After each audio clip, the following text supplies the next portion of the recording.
his pride from isolation. Our fortress built, we crossed the nation. Our colors share the West Coast sky. Our will to win will never die. We're the Eagles, the West Coast Eagles, and we're here to show you why. We're the big birds, kings of the big game. We're the Eagles, we're flying high. We stick together through thick and thin. We grow as champions from within. Our club knows it's more than winning. It's West Coast magic and it's just beginning. We're the Eagles, the West Coast Eagles, and we're here to show you why.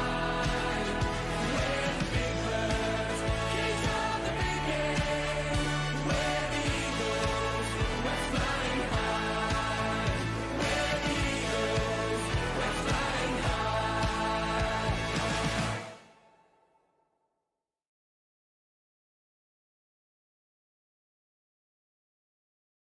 Alright. Hello to everyone. We should be live. Alright, what is going on everyone? Jacob Awesomeness here. Welcome back to another live stream on the channel. I hope everyone is having a wonderful day today. Today it's just been a very big hassle. I'll explain why. But we were supposed to be streaming Essendon versus Sydney later tonight, but unfortunately, I'll show you guys this real quick before we start watching the footy. But this news came out in about a couple hours ago while I was at the gym. So because of these cases that came out in Queensland, there has been at least 6 cases today. So there's now a 3-day lockdown from 4 p.m. in Queensland. So Melbourne versus Gold Coast will be postponed. Essendon, Sydney at the Gabba on Saturday night will be postponed. Great Western Sydney versus Port Adelaide will be postponed because of these cases that came out. But you can see here it's all gone. You can see here all these 3 dates and times. These are going to be considered, but ignore those because it was supposed to be happening on Saturday, guys. Okay, but it's been postponed because of the lockdown. So there's 2 things I'm gonna say here. First thing is AFL needs to find a way to see where they're gonna be, like what venue they're gonna be doing at, because it won't happen in all those 3 stadiums. So here are the matches tomorrow. Ignore these. We only have Hawthorn versus Brisbane and Fremantle versus Richmond. I'll be streaming the Fremantle versus Richmond, of course. So, you know, that's just very disappointing. But we have those 3 matches are postponed. It's not going to be happening on Saturday, Sunday. Alright, they are going to be finding a way. They're going to be putting those 3 matches. So my suggestion, where possibly on Monday, possibly, it's my opinion, but they possibly might be adding this on Monday. I think they'll be putting those 3 matches on Monday, possibly one at 12, one at 3, and then one at 6. Possibly this one, and then this one the last. So I don't think those venues will be at this be the same. So I think we'll be at the MCG. I think one will be at the Marvel, and I think the Port Adelaide one will be at Adelaide Oval. I think so. Because South Australia, I think is South Australia on lockdown. I don't think so, but if it is, maybe it might be off the stadium. Alright, so I think this one will be at the MCG, one will be at Marvel, and then we have this one possibly might be at Adelaide Oval or possibly off the stadium. So I think those three will be happening on Monday. But you know, just people not following the rules and being stupid. So if this wasn't happening, it will proceed. But because of dumb people going, you know, not following the rules, now we have these cases that are coming out. So, you know, there's dumb people, you know, there's a couple cases where people are just driving and going everywhere they want to be, like going, you know, traveling 200 kilometers, going somewhere else that, you know, seeing their friends, their family when it's just COVID and, you know, but, because of this, they had to lock this down and, you know, they should have just done a way where, like, they said, oh yeah, no footy games, no sport. They should have just done the same thing as my country did. They should just do it with no crowds. But I don't know who the government is from freaking Queensland, but whoever the government is just stupid and pathetic. Like, you should have just done it without crowds. So, I don't know, it's just disappointing to see. There's a couple of things there, you know, that it should happen to proceed this footy game, those 3 matches, but, you know, like, because of the government doing this, now AFL is sweating now just to find out where, like, what date they're going to be doing it, you know, what venue. But if they did it without crowds, then this shouldn't be happening. So that's just disappointing. So right now will be because like all these 3 matches that are postponed, that's when we only have this one last. Alright, so we have this one that will be playing, this will be the last match, and then move to Sunday. So that's just disappointing, but we just have to move on. So here's what's going to happen. So we'll be watching this footy match, Collingwood versus West Coast. We'll be streaming this from the start of the match to the end of the match. And at the end of the match, we'll be basically end the stream after this, once the match is over. And then after when the match is over, at 7:30 or 8 o'clock my time, which is a couple hours, we are going to be going ahead and streaming some Fortnite later on, like once I schedule another stream. So that's what we're going to be doing. So I know it's a very big of a hassle. I had to try and get my video done.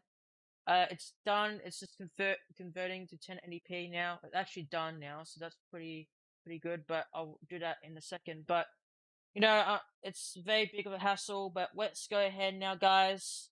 Put the footy on.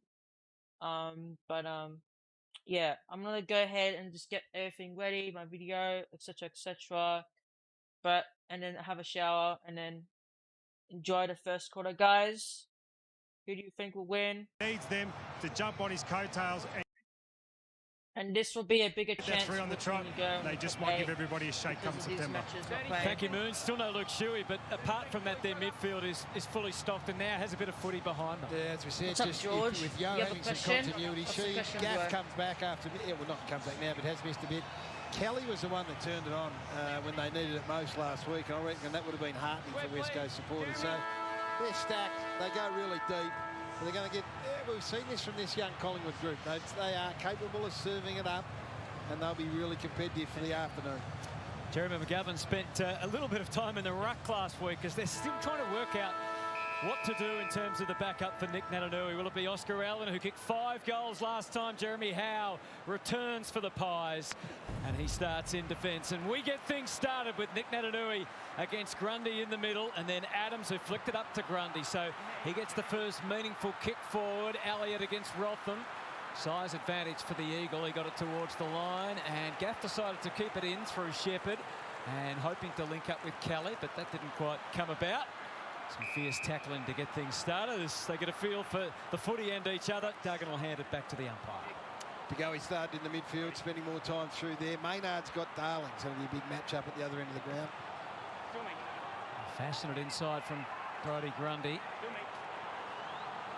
And they're firing out the handball. Henry, who kicked 2 goals 3 last week, and since returning for a 3rd time to the senior team, really looks ready now, doesn't he? 3 goals and 2 goals in his in the last fortnight. The other matchup I'm really keen to look at the moment, you've got Jeremy McGovern on Brodie Myercheck. Now Myercheck will work up, he'll work back, he'll cover ground. McGovern he'll peel off a lot, and he'll just back himself to read the game and put himself in position to intercept. So the tackle lingered a little too long on Jamie Elliott. With the thing about mod, And which he'll get the first shot Nightbot for said in goal the this chat afternoon. yesterday stream, does that mean you have so to watch the important stream as well, starting isn't from he? Elliott, yesterday he on sort of all takes streams? over the I just have to be active in the space chat and whenever I'm that streaming Goey stuff like commanded that. as a Wanna be forward. mod. Now to go more It's time like in the being middle, in it the gives stream every Elliott a better single look day. at it. Came back, of course, after that 10-week spell with injury. Kicked 6 against the Crows. Since then, 7 goals in 6 games. Just 1 goal, 1 last week. This will take his best from 50. And the distance proved a little bit much to overcome as it strays away to the right. You mentioned the free kick coming from a tackle. They're the worst tackling team in the competition, the Eagles, in terms of efficiency. You're not going to beat the good sides in this competition if you can't tackle. Hearn just trotting in game 300. What a player he's been. The kick goes out to the wing. And plenty of Collingwood So representation I want Collingwood there. to win. Adams To to see Goey. if they can Abbott played short to push Hoskinelli. over. Returning So to the team this week. Fair bit of experience, as Robert just from Harvey my said. opinion, but Back into this go team for West despite the Coast. fact that they've lost hopefully Scott win as Pendlebury. well. Just saw that battle in the rucks. They were looking for Brodie Grundy pushing forward, but Natanui able to cut it off. Good link play by the West Coast. From I used- Redden to Sheed. Well, pick up because And of that COVID dangerous forward lockdown line, and but a Queensland, blockage on Darling, they're not those 3 playing in front. matches, That Essendon, was the Sydney, transition that they can Giants, sometimes struggle with. It was or fantastic. Darling had got out the Melbourne back, but the Suns kick are was not going a ahead, shank. so The only problem is it was gonna probably shoot 5 this metres way further than he could kick the instead. ball, and he tried to kick the cover off it. because of people not following the rules. There was 6 cases in Queensland. Jeremy They should have just done it without crowds, but Probably that wasn't the best was contact selfish, off the boot. in my opinion. I know he opposed to Cameron that time. Rotham played it back. Hearn, another handball. Normally he's a kicking man only. Not so far today. Edwards to half forward. Kennedy versus Roughhead, dueling it out. Now Langdon feeding it back. It's a little bit untidy, the ball handling. Elliott Yeo to Kelly. Dynamic second quarter we mentioned last week. Mark. The great goal, 13 disposals. Alright, He's had continue watching the basically footy, 25 guys. I'm gonna disposals want to a have a game for the shower. last 4 weeks. Tim Kelly really building at the I'm right gonna time of the year. come back and just do my other stream thumbnail later on tonight. See if he can work Nick But over. enjoy the first quarter, Really guys. Take him to places Back in a around sec. the ground. It'll be interesting to see the tactics of both players. Cameron thumps it forward. It's set up for Myercheck, and McGovern couldn't quite finish it. Henry has 1 go, and then the troops arrive. Duggan had good awareness of what was there in support for him. Cole to Sheed. Unflustered through quite a bit. He got one high. He was going to be trouble. He was going to be gone. Number 1 mark play on team in the competition over the last month, Collingwood under Rob Harvey. So they're going to go. West Coast Eagles are number 3, so we're going to see a ball in transition a fair bit. We also got a quick snapshot of the distance we're going to see between McGovern and Myercheck at different stages throughout the course of this contest. Last time, earlier in the season in round 5, Brodie Myercheck kicked 2 goals, 5. Dustin Moore was playing forward that day. He, of course, is out injured at the moment. And that was the day both Howe and Jordan De Goey suffered injuries. The Eagles winning by 27 points. It's been one of the constants for the Pies this year, though, Brodie Myercheck. 29 goals. So the Pies winning around the clearances, as you can see, very early days. Elliott Yeo's made a big difference to West Coast. Adam Simpson was delighted post-match last week with the fact that Yeo really now is getting back to his best around the clearances. And the hunt is on. It's Collingwood going forward at the moment, though. Grundy again, able to work it back through Maynard. The delivery a fair bit off the mark. See, the great ball movement right up until the last kick, and we know about last kick and the kick inside 50, how important it is, but you've got to love the way they move the footy from one end to the other there, Collingwood. Well, they've become a mark and play on team, haven't they? Number right one in the comp last month. As compared to under Nathan Buckley, so that's one of the big changes. Main cutting across, also trying to step in for Collingwood. They pile in. The umpire's interpretation is that's worthy of a ball. The other thing about that ball movement from Collingwood, what it's allowing West Coast to do is move it quick as well when they do create a turnover. So we're actually seeing pretty good transition from one end to the other at the moment. Adenui fighting hard. Kelly to the voice of Yo, and then out to Gaff. Able to give a little bit of room for Shepherd. Nadgen, who had 25 touches last week. Cripps ever dangerous. That's out of bounds on the full. So this is a really good test what we're going to see right now, the ultimate. You are stuck against the point post. How do you transition here? How aggressive are you? And that's a first aggressive step here. Change of direction. Jack Crisp finding Howe. Yeah, be delighted to have him back in defence, wouldn't they, Jeremy Howe? Not just for the marks, as we talk about, but for his ball use on the way out. And leadership too, with such a young group of kids that they've got in. Roughead just had time to pick out a handball, and there is Howe, both off right and left boot. To go through the middle. This is the other thing, through the corridor there. Happy to go. He ignored Hoskin Elliott out to the right, took a more aggressive line and faulted on the kicks. That allows, as you said, Jace, the Eagles to counter quickly. Gee, that was a horrible kick from Taylor Adams. He had two players streaming out to his right, missed them, and then missed the target that he went for down the middle. Shepherd into the corner. Petruccelli. It got there just. Much to the disappointment of Jack Madgen. He's kicked 16 goals, Petruccelli, which is a really good return, I reckon, for someone that's not an absolute staple part of this setup. He's still been in and out, a little bit with injury, a little bit with form. You're always a chance, I think, though, to come back in when you're blessed with speed. Speed's a rarity these days in the game. Missed last week, but 2 goals, 2 from 20 touches in his last game against the Crows. Jack Petruccelli, and he is an accurate kicker of goal normally. Not on that occasion. 16-6 for the season for Jack Petruccelli. So Howe again crisp enough to find Main. Collingwood kicking at 30% in the forward half of the ground, and that's the last 2 times they've gone forward, we've just seen them turn it over so horribly. So that's the part they've got to get right. They're doing a lot of stuff right in the back half. Crisp to Roughead, gets an offering on the wing from Henry. It barely stayed in, but somehow it did. Aggressive forward handball. Adams let the traffic pass. Grundy back to him. Now they get the chance to take the kick, but Elliott's going to have to leap a little taller than he's able to there. 3 in a row inside 50, straight to Jeremy McGovern.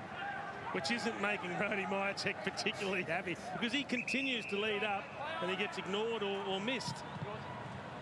Gaff on the way out to Petruccelli. So why wouldn't you just, when you look up and you see that, kick the space? Yeah, right here.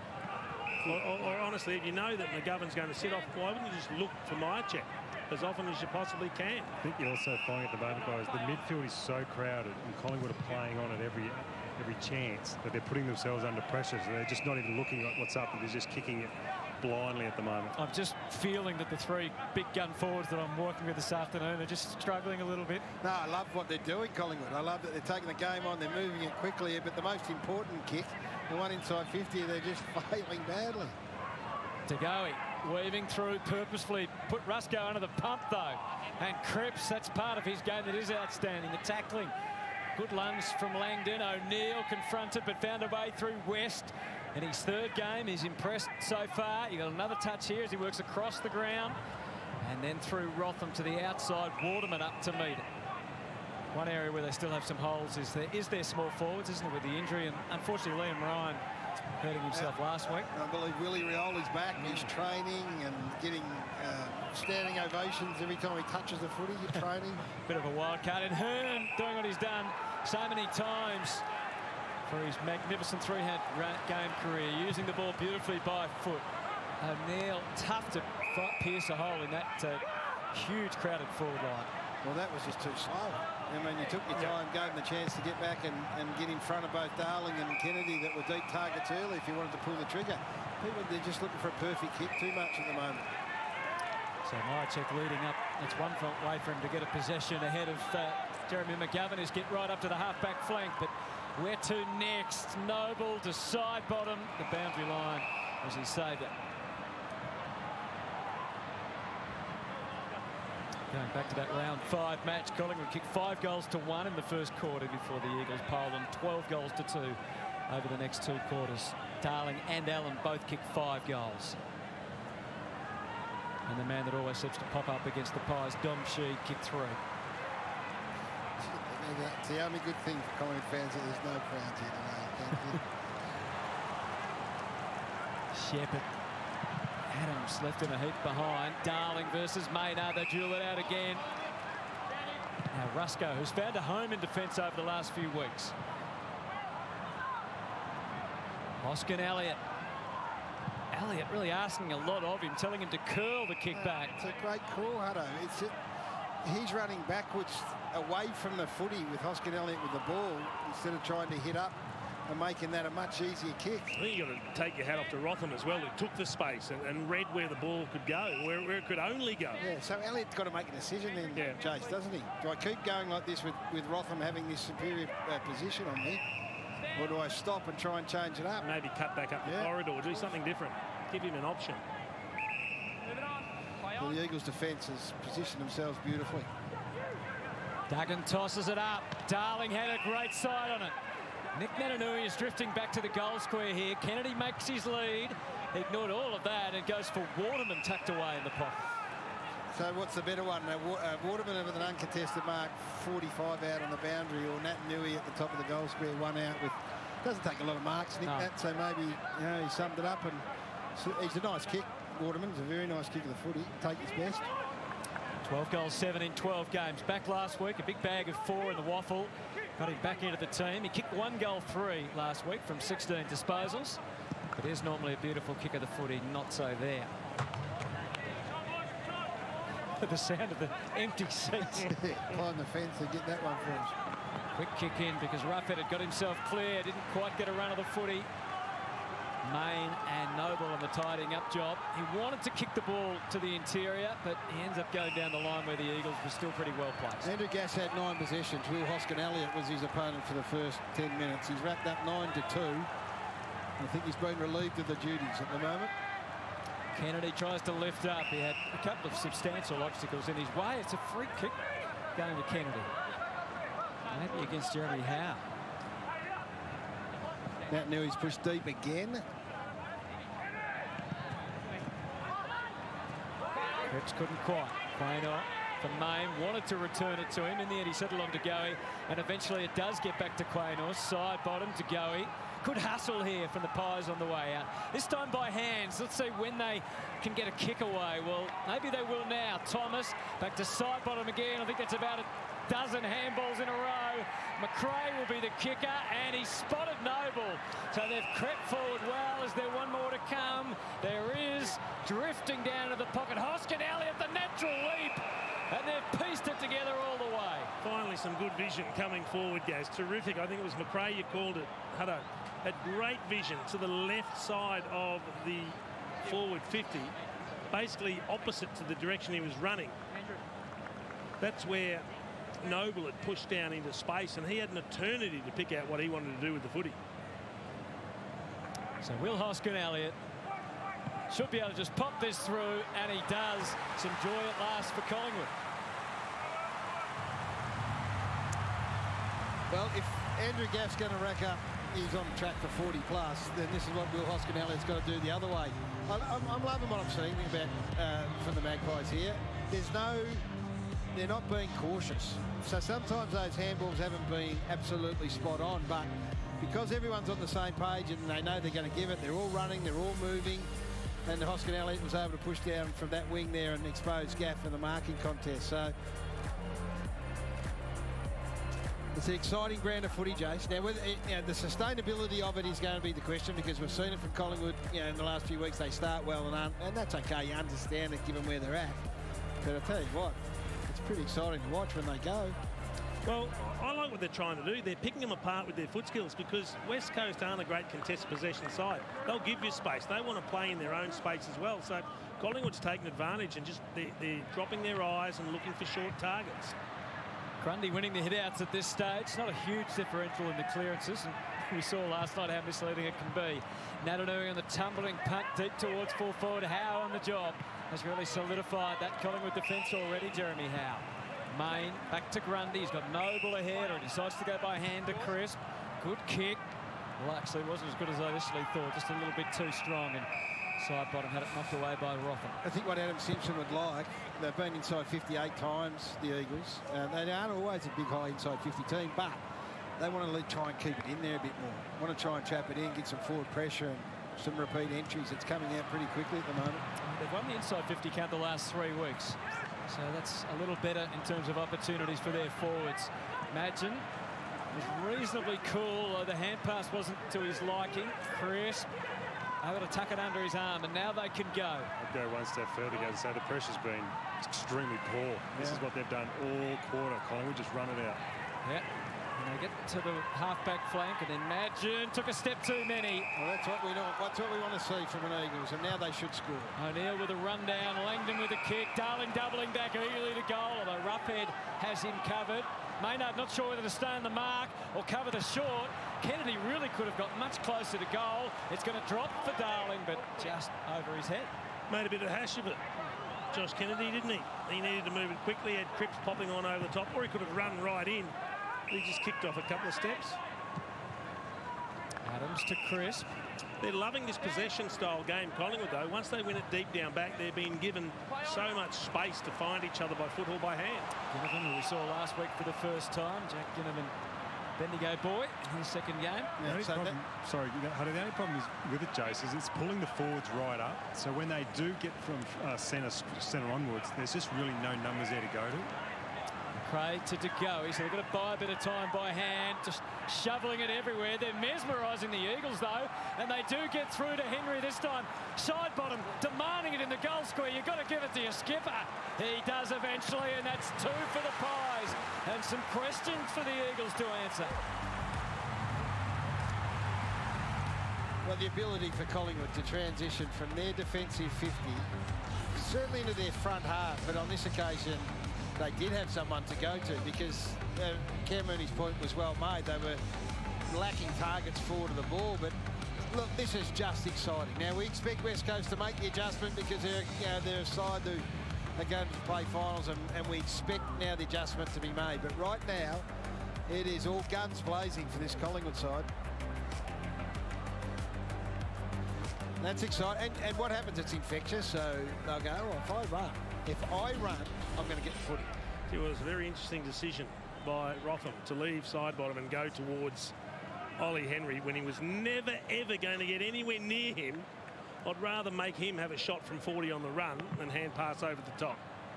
Grundy allowed clear passage at that tap by the uneven bounce. Natanui has a couple of involvements on the way out. Redden happy to play it back to Duggan, who wants to bring it through the middle. You can see that he resists. Kicks long down the line. Langdon's got to fly up against Grundy. Made a pretty good fist of it, really. Crisp playing outstanding again. Their whole back six have, really. Rusco. Elliott lets it settle. And then a good smother sees it over the line from Duggan. It's a bit of mark or see the ball vacate at the moment for the Eagles. So they've got Darling, they've got Waterman, they've got Allen, and they've got Kennedy. Now that's tall. You don't mark it, then you've got to get some pressure on the ground. Right now they're waltzing out. Noble. Everyone was up around the 50, so now they start to head back to goal. Bianco is generally a good user by foot. He makes a liar of me there. Cole got involved with Gaff, and so the Eagles get a chance to surge. Langdon, some difficulty in his face. Rusco, Madgen comes off his man.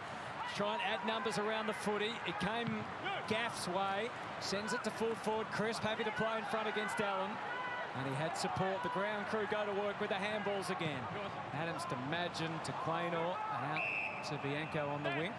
Life's tough as a West Coast forward at the moment. They are doing them no favours with the way they're bringing the ball inside 50. Hoskin Elliott. The only 2 goals of the game in 20 minutes of football have been from Collingwood so far. Side bottom had to get the dancing shoes on, and it gets a little bit untied in, goes over and out. So every ground ball that's gone into West Coast Eagle forward 50 at the moment, almost every one has been won by the Collingwood Footy Club. So get the ball to ground and away it goes. Started on the bench, Adam Simpson. I think he's moved up for a better view, trying to find out what's going on. The Collingwood have delivered something they haven't expected with their handball use, haven't they? As Grundy kicks forward, Henry in the front. There's Shannon. The handball use, yes, but they shouldn't be expected about their willingness to go. I mean, the #1 mark play on team in the last month. We know they want to go corridor. We know they've been more aggressive under Rob Harvey. So none of that should be a great surprise to the Eagles. Rotham assesses. Doesn't like anything ahead. Duggan. Elliott Young. His 9th game for the season. 24 touches last week and applied the most pressure. He had Nat Nui in the corridor on his own. Good enough to get out of the little bind he got himself into, but the kick was no good. Straight back down to Crisp, who's had an outstanding first quarter. His 12th disposal onto the chest of Josh Thomas. Didn't mark it, but does recover. And Jamie Elliott had no competition whatsoever as Rotham didn't get the read on the play. That's a matchup I'd like. If you play that in that manner, I mean, any defender's going to struggle when the ball's delivered like that. But Elliott on Rotham, on a lead like that, I like that from a Collingwood point of view. 15 gone. Great ball use in the end.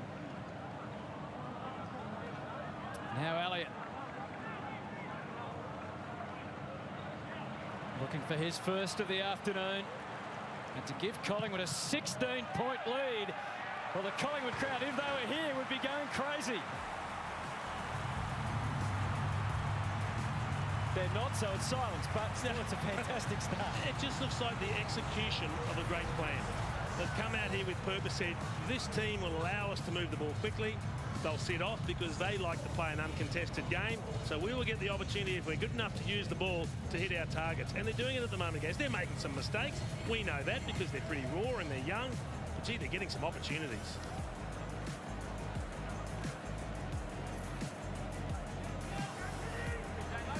Now the challenge obviously is to be able to maintain this. We saw them start in a similar fashion against Carlton, I think it was, where in the end Carlton ran over the top of them. But with another 2 or 3 weeks of the benefit of the way the Rob Harvey wants to play, whatever it is, then you'd hope it's sustained for longer. And unless West Coast get their head in the game and get some defensive accountability, particularly in their forward half and the way they go forward, well, we've seen that they can blow up pretty quickly. Out to 16 points. Urgency levels should be up for the West Coast around the footy. Cripps meets his match in the Quaynor tackle. And I think one of the interesting questions, Gaz, is what adjustments does Adam Simpson make at quarter time? Because he can't allow it to proceed like this. Brody, Mick, here we go. Yo kept the hands clear. Handball forced through West, but Kelly able to get onto it. Madgen covered the dangerous space. Gets the Pies on the way out. Normally a distributor out of there. Oh, what was that? I think Really handled it over the fence. The other thing we should note is that back group now. It's Maynard, it's Howe, it's Crisp, it's Roughhead. That is an experienced group back down there now. So they've got really good stability. Quaynor supports it. Madgen will do a job. So that's a very experienced back group that the Pies are putting out here. Well, Natanui allowed to remove Grundy from the picture. Now Sheed runs into a significant roadblock. Kevin did well. His desperation is maintained. Oh, he's brushed off by Mick. Now that's fair enough. The slickest of hands from Sheed to Redden. Allen with his first real opportunity, but he had company all around. Kelly carved his way through, and then off the left boot, he spotted a couple of Eagles jumpers, and West is able to take the mark. Connor West to line up for his first goal in AFL footy.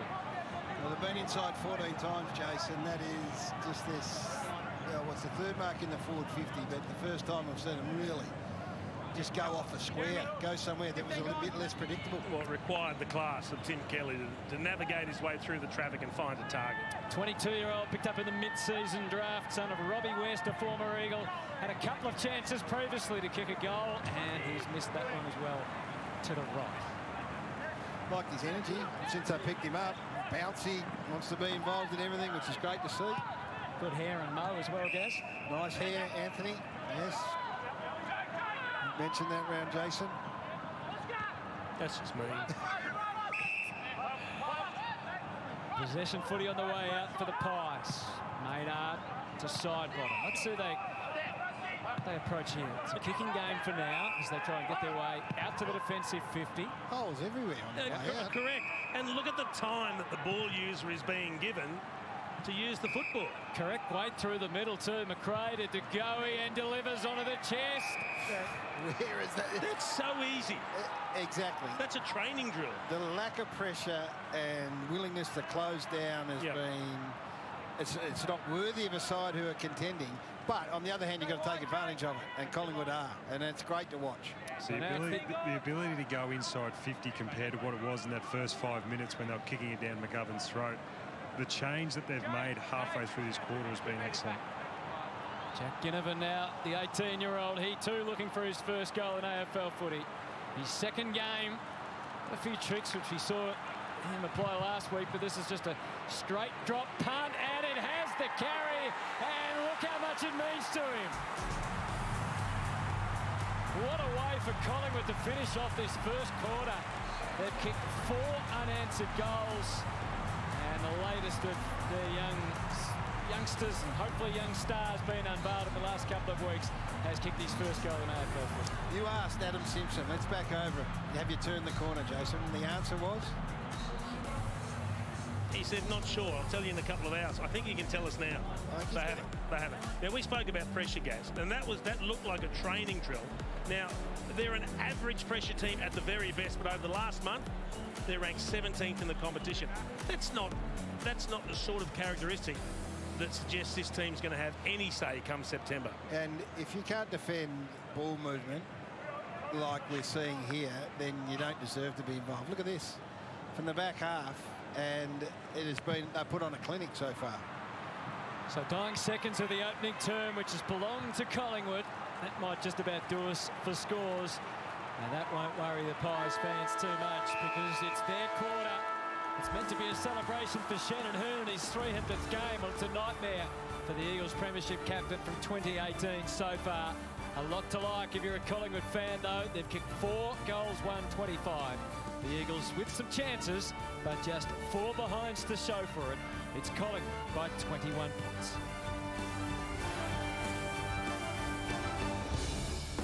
How are we, Jet? Hello, boys. Hello. Friday night, I'm with you, Jono. Should be left.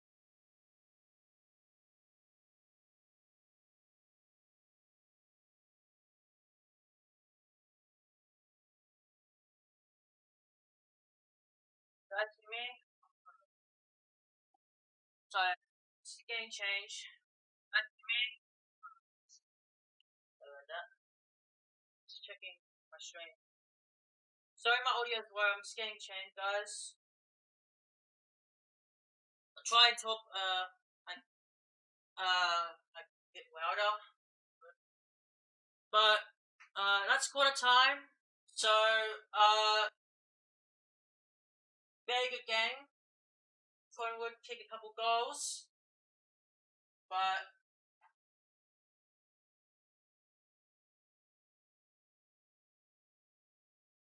West Coast did play pretty good last week against St Kilda. Know that St Kilda lost yesterday. Not very good.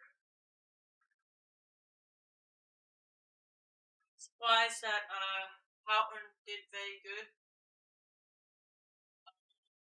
Yesterday's match, you guys could see yesterday's stream. But I don't know how many points that Collingwood are in the lead, but I think it was like at least 11, 12 points. But yeah, so I'll go and end the poll. I just left the poll until quarter time, but I'll end the poll in a second. But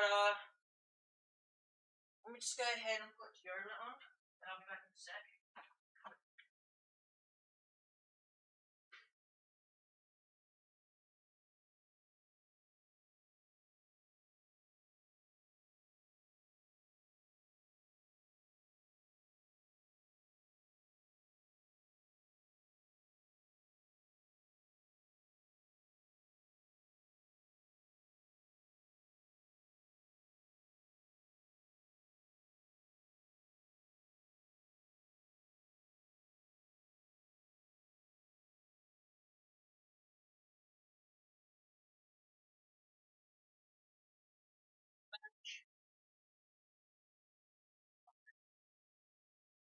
There I am. Alright, hopefully that audio is okay now. But let's see.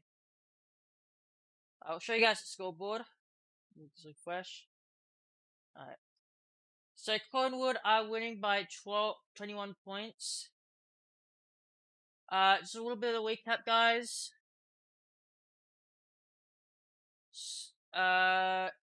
Those footy matches right here are postponed because of Queensland lockdown, which is at least 3 days, sorry.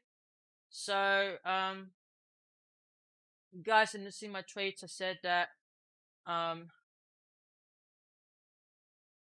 that all those games were postponed, and AFL is basically sweating to see what where they can play. So I think on Monday they'll be playing, I think, but Monday, Tuesday we'll see. But all those are postponed. But I think Monday they'll play. So guys, didn't see the news here. If you didn't check the news, because there's 6 cases of COVID-19 in the Queensland, and they locked it down, so they can't play at Metricon, unfortunately, for this Saturday and tomorrow. But here, basically tomorrow's match, we just got Hawthorn versus Brisbane and Fremantle versus Richmond. That's all those 2 matches for tomorrow, and that's it. So I don't know what will happen in those 3 matches, but we'll have to wait and see. But those are postponed. But you know, as I said, I'm just working on the thumbnail for after this stream. So I'm gonna be streaming from the start of the match to the end of the match, and then I'm gonna end my stream, come back at 7:38, and then stream the event countdown for Fortnite. But unfortunately, people are not listening to the rules. This shouldn't even happen. This announcement happened a couple hours ago. So about 2 p.m. I was at the gym, and I was just like rushing home to get my video done. So luckily I got it done like 15 minutes until the footy match started. So my video is already downloaded for the 1080p one. So I'm gonna upload that in a second. But we'll check how long until the second quarter will start. About, let's see, go to the app.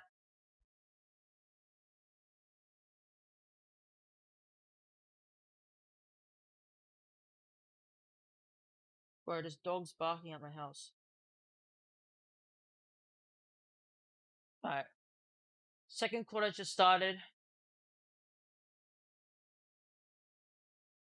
Towards goal. McRae just slotted in beautifully, and so did his kick. Right to the goal. So Malchek gets a relatively simple shot. Well, he covered ground. Guys. You can see his opponent, McGovern, trying to intercept. He was looking where the kick was going to go. He just reads the play. He doesn't worry about the opponent anywhere near as much as his ability to read the play. And eventually, if the ball's coming down under no pressure, you have to get found out. 3 goals through last week from 11 touches. Shouldn't be an issue for here. It's it. Grundy, and he pops it through. So where you left off is where you begin. And a little glimpse into the future too with Finn McRae. There's a little bit of, I've seen this somewhere else, and I reckon it is. We've seen it in another colour. So the spread's great, but there's a familiar look about that kick there. The Western Bulldog fans know what we're talking about. So just everything's going right. Everything's working beautifully for the Collingwood Footy Club at the moment. And we're enjoying the ride, not as much as the Collingwood fans will be loving it, but gee whiz, the Eagles fans. Spoke about their poor tackling efficiency as well, West Coast. On that occasion, it was Nick Nat who had a hold of side bottom and couldn't hang on to him. He just spun, broke out of the tackle, and away they went. We've seen this too often from these Eagles side, and it's getting to the desperation point. They've got to dig in and turn this around. We've seen some really humiliating performances from them, and they just cannot afford another one right now. Pulled out. I don't know who that time got the better of the ruck contest. Look at Grundy with a follow-up, which is something that he excels in. Now he's putting a Good massive tackle on Petruccelli, locks the ball away, and the umpire decides it's worthy of a ball up. It's great to see. Yeah. Fantastic to see from Brodie Grundy. Basically the two best ruckmen hit-outs to advantage in the competition this season. Rusco just fractionally loose on the handball, and now Yo with the set-up kick. Allen versus Howe, got bypassing both. Howe onto it, the goal square, and behind, he was just about to concede it, and then saw that he could keep it in, and crisp. Broken tackle. Adams, back to Howe. A lot more surety about Collingwood's defence with Jeremy Howe back there. No, they are experienced back there, and they're having no problems once the ball goes into dispute. Main for McRae. Oh no, he's standing the mark. So McRae could just give the little pop kick over the top. And now Main to side bottom. Main to side bottom. 27 points the difference. Play on. Eagles goals. Cameron imposing in that contest. The Eagles were scouting pretty well. Again, it doesn't come to anything. Yeah, well, he's down, Brodie Grundy, because he and Cameron both flew for the same ball. And you know what? I don't know. It must be a tactic. Nick Naitanui stayed at half forward and didn't go down and man Grundy up. He let Grundy go. Grundy stood on his own, and Nick Naitanui stayed next to the kicker. Comes up to it now to take part in the ruck contest. Sheed edging it forward. Good grab. Petruccelli. That offerings to the left.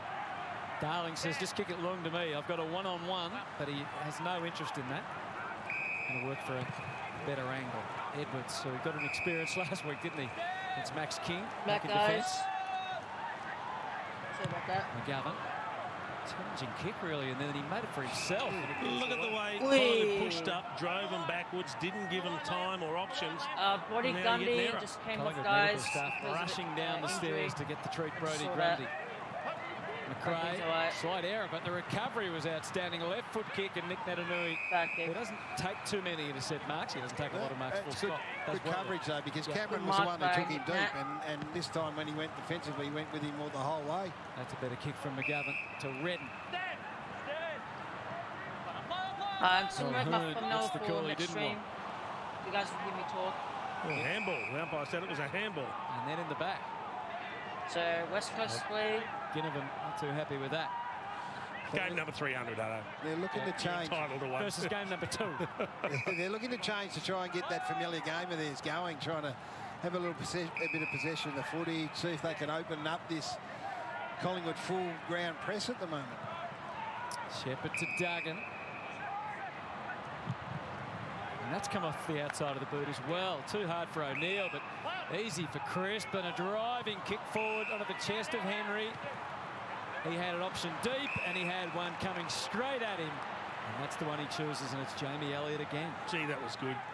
He timed it beautifully, Elliott. He just waited until Henry got back with the footy. He was going to take Shepherd back to the square and then just hit straight up. A nice, easy little stab pass. This is it's the forgotten kick in football.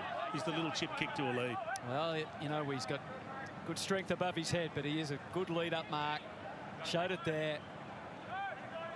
Can he make it 6-zip? It's tight. Good it's working. Kick. This is Good a goal. domination from Collingwood.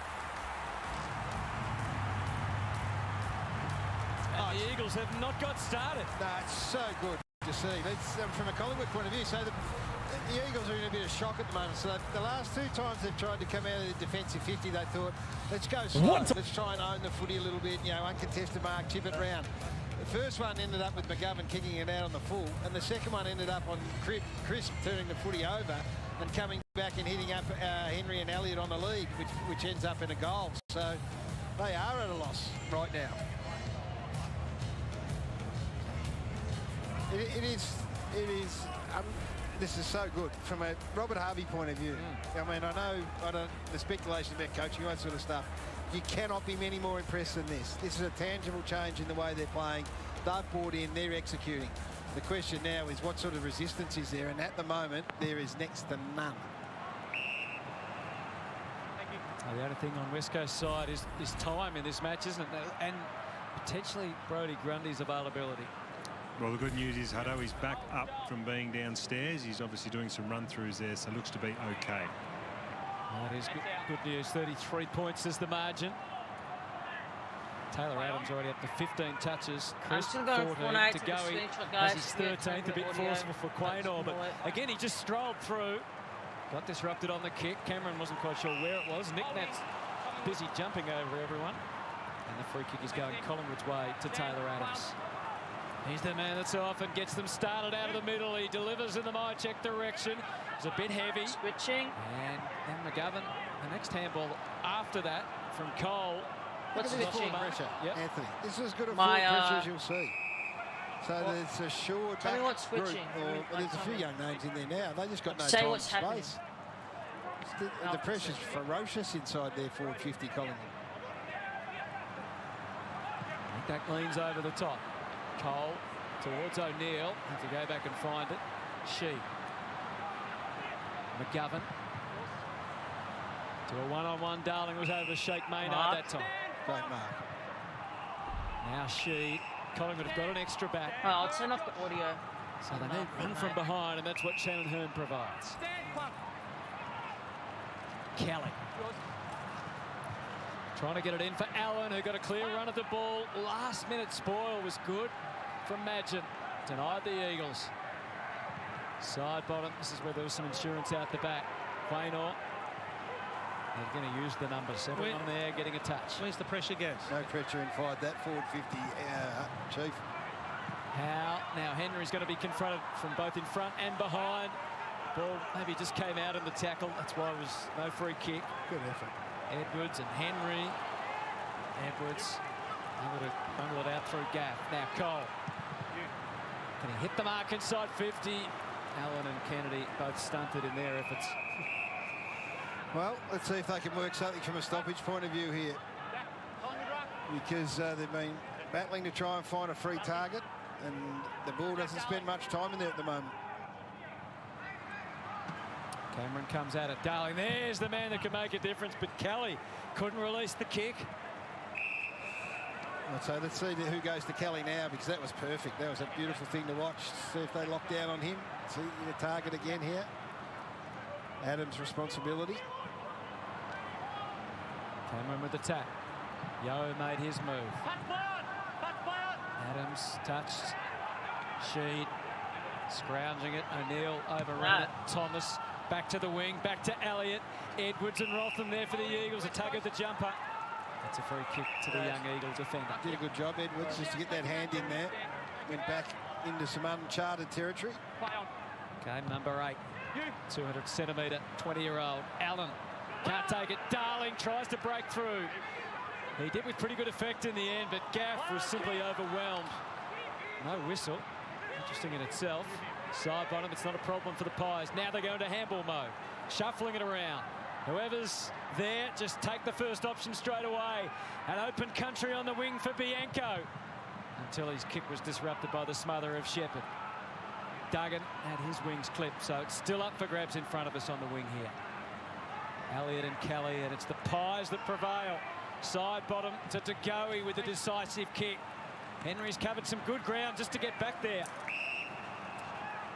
That was side bottom, Adams and DeGoey in the back pocket who worked it out together. And that's side bottom and DeGoey who get involved again at centre wing. And the kick down here to Henry. So I've not seen DeGoey work like this before. Oh, he was fully wound up there. Maybe he just couldn't quite get the connection, but wouldn't you know it, when you're hot. Well, it's a mark to Cameron at the front of the goals. Did the early body work, threw his opponent out of the way. I love the effort of Bianco up on the wing. So he makes a mistake, but then it was the desire to turn around and put pressure on, lay an instant tackle, create the turnover again, and they were able to head forward. This is for 7 unanswered goals. Extraordinary. Oh, I'm so dumb. From a I'm team so that's got dumb. 10 I'm players so that have dumb. played 50 I'm games sorry, or guys. less. I'm sorry. Sorry. This is Darcy Cameron. You know what I did, guys? I had my game capture scene. I should have just turned it off. 19th goal of the season. I'm sorry, guys. There's another one to the Pies. So sorry. Everything is good now. I've seen it. So they've been inside Wake 50, up the 16 scenes, times. that's why you can see They've it, kicked guys. 7 Sorry goals, about won. that. The Eagles have been inside 50, 18 I was like, what was the times. problem? And For then I 4 checked points. it and I said, oh yeah, I know. There's your story right The there. methodology from one Alright, to the sorry other is about that. completely different. Yeah, and the work rate once it gets in there as well. So I can't be more impressed So, with Jordan what was DeGoey. I? Okay, I mean, so Taylor Adams, we know. Collingwood, Taylor Adams' work rate they're was just a long kicking time. We know that lots of goals. DeGoey's buy-in West as Coast a midfielder in the past haven't month tackled from very back well to front. probably. So that's why It's been great to watch, and That's so just now like what you're Collingwood saying again. now is a DeGoey midfield Goals. presence that has got West both Coast has sides to be, covered. He's working working on their hard tackles defensively, so and, he's providing the sort of support you want. pressure. And then we know what he That's can why do forward to the Collingwood centre. I think it's been a highlight watching him in action today. goals. He's So put let's now see this be 6 solid game in the midfield together if for the they can Pies. fix Jordan that DeGoey in this been getting game. basically between 25 and 32 disposals each week through that period. tap Started one, just guys, you can see before the screen. The changeover of coach, and has continued on. Now the Eagles, can they find something inside 50? Got over Grundy's head, whacked away by Howe, and then Hoskin Elliott for Bianco. Coverage from Shepherd for the Eagles, Kelly. So they've affected the turnover. Gaff's delivery. Madgen put a fist into it. McRae, side bottom, Bianco. Oh, he's just had a bit of a nightmare with the footy in his hand, and he is a very good ball user. But there's side bottom again. The captain working hard into the defensive 50, but getting involved in the chain out. So this midfield of working two ways. Collingwood really, really well today. Gaff had a loose in the pocket. Waterman was demanding it. He was ignored. Natanui can't quite. Kelly. He was trying to craft something out of there. Petrocelli trying to make his claims. Crisp the other way. DeGoey with Eagles everywhere he looked. West. Good tackle by DeGoey. And he wins the free. And look where he wins it. In D50, getting back, supporting. To Noble. To Howe. Myercheck versus Rotham. Good win for the Eagle there. But he's forced back to McGovern. And the Sheed on the collect on the half volley. They get some fluency here, the Eagles. Yeah, but again, they've started on the wing and they're now deep in defence because Collingwood only give them that easy option. Gaff for Waterman. It's got Langdon ahead. Kennedy's got on his bike, charging right up, but it's again stagnant before they can get even a half semblance of a look. Fisted away by Maynard. You've got to hear how excited they are down here, guys. That was a spoil out, and about 20 blokes jumped up and down and screamed because they were so excited about a spoil. They have all bought in today. They've got a midfield that is absolutely belting the West Coast Eagle midfield and outworking them, one end of the ground to the other. I don't know, he fends it down. Grundy very vigorous on the tackle. Umpire not deeming that it was over the shoulder. So it's Collingwood's footy again. Monopolising it at the moment where it matters. Maynard wrong-sided, but got back onto his trusty left. Grundy hasn't quite been as effective since his return from that neck injury. Touch today, despite another issue medically. Rusco. No hesitation with the way they move the ball either. The Pies, they're just going. And they see it, they pick it off. Bianco with a collect. It's a pretty well stocked forward 50. So the Eagles getting back to try and deny. Where will Bianco go? Elliott is the one that moves, but that actually suits McGovern just fine. Well, they needed all the numbers back, the Eagles, because just with the amount of inside 50s and goals scored, they needed support back there. Redden, another back in the team today. Just the last couple of weeks. Finds Kelly. Play on. Trying to generate some excitement for the Eagles, but finding it tough. Has to use the left in the end. That'll drop nicely. Langdon to O'Neill. Good entry into the 50 that time at last for the Eagles.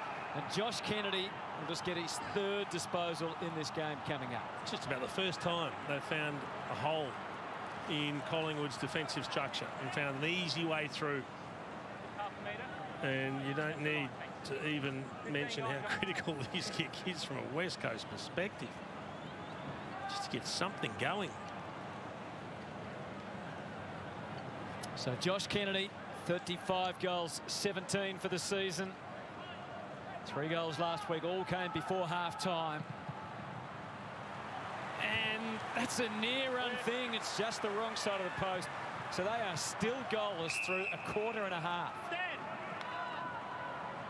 Play on. Play on. Maynard bangs it up, fisted away decisively.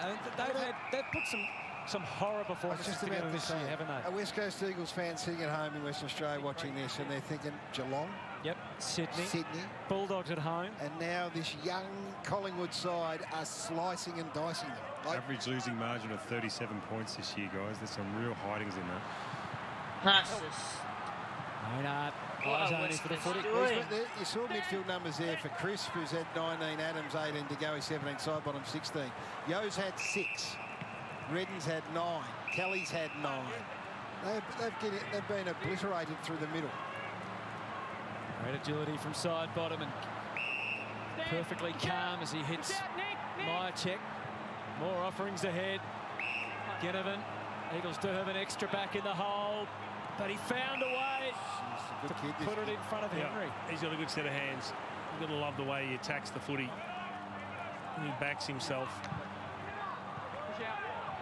Oh, look at that. Look at that. Josh Thomas. In the corridor, standing What all that on his was. own. Nobody No one was paying manning any up. attention. No one taking account. Nick Rewald always said Rob Harvey was the best kick to lead to. It's almost like they're all doing the Rob Harvey kicks, the little 25, 35, little chip over the top till leading up forward. Beautiful. That's stupid. What? Yeah, At Harvey's West just getting his Coast, coaching resume ready to Didn't put man out up. there to the market the way the team's playing. Josh Look at Thomas this. started to kick a few more goals of think- late, Wait. and he's got And he it back does. through, and that is 8. 8! And the other thing, this is Shannon Has he Hearn's kicked 12th 8 goals? game. No, but we will talk, Premiership captain, the first ever Eagle. talk about West Coast in a minute. Let's celebrate this group, and then we will just... Sorry. to go- I can't believe it, though. I think we're all in shock, Hutto. And this guy here, I just could not be more impressed with. And he got some criticism at times for, being what is he? Is he a midfielder? Is he a forward? Is he? The role he's played today is much more in the the Petrarca and the Dustin Martin. In fact, it's been at the highest quality. He's been, and credit to Nathan Buckley. I think it was the Melbourne game in Sydney where he went into that midfield and was best on ground in that upset victory and hadn't looked back. And let's hope this is the start of something, Jace. But that's up to him to own, Gas. He's had 4 score involvements already. You can see how good the stats are. I'm more interested in get- his defensive To, work to tonight. keep your Eight, level of eight, fitness I was like, such that was you that can 8 goals? dominate in the midfield. That's his challenge. How many has this And, guy and to kicked? lead by his guys. actions in the midfield. The outside of the Adams boot. And the Eagles try and get some sort of ownership of the footy. Hearn on the half volley. Well taken by Yo. And now Waterman. Searching kick for Kennedy, but Madgen saw it coming. O'Neill drills it out with Hoskin Elliott. Did he dive on it? I think he did. Yep. Adam Simpson sitting in the box now, as you said. He's overseen some horrid performances. Now, the onus comes back onto him and his coaching staff here too. Why wouldn't you just chip that to Nick Natanui from there?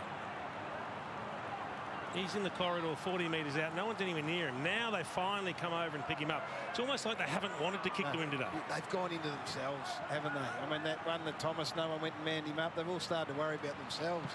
Jamie Cripps, he's a beautiful kick, and he has delivered from long range, finally for the Eagles. Finally just scored one. Well, he's finally given them some light at the end of a very long, dark tunnel. They've got to find a way back in, and that means they've got to start taking some of their opportunities forward. They've been few and far between. It hasn't been quality delivery inside, so sometimes you have to fashion a way to find a score, and that might be defensive pressure. They've been terrible in that regard thus far. We've spoken about the poor tackling efficiency, but finally they get an opportunity there, and Cripps is able to take it. Sheer relief from Adam Simpson in the West Coast box. That's as animated as you see him. 100% Hutto. And you were talking about Shannon Hearn before. He's one step away from dragging Shannon Hearn in at the half time, holding him out in front of the group and saying, this is the insipid performance you blokes are putting in, representing the first player ever in the history of this club to play 300 Exactly games. what you do. And You just can't write this game off, Hunter.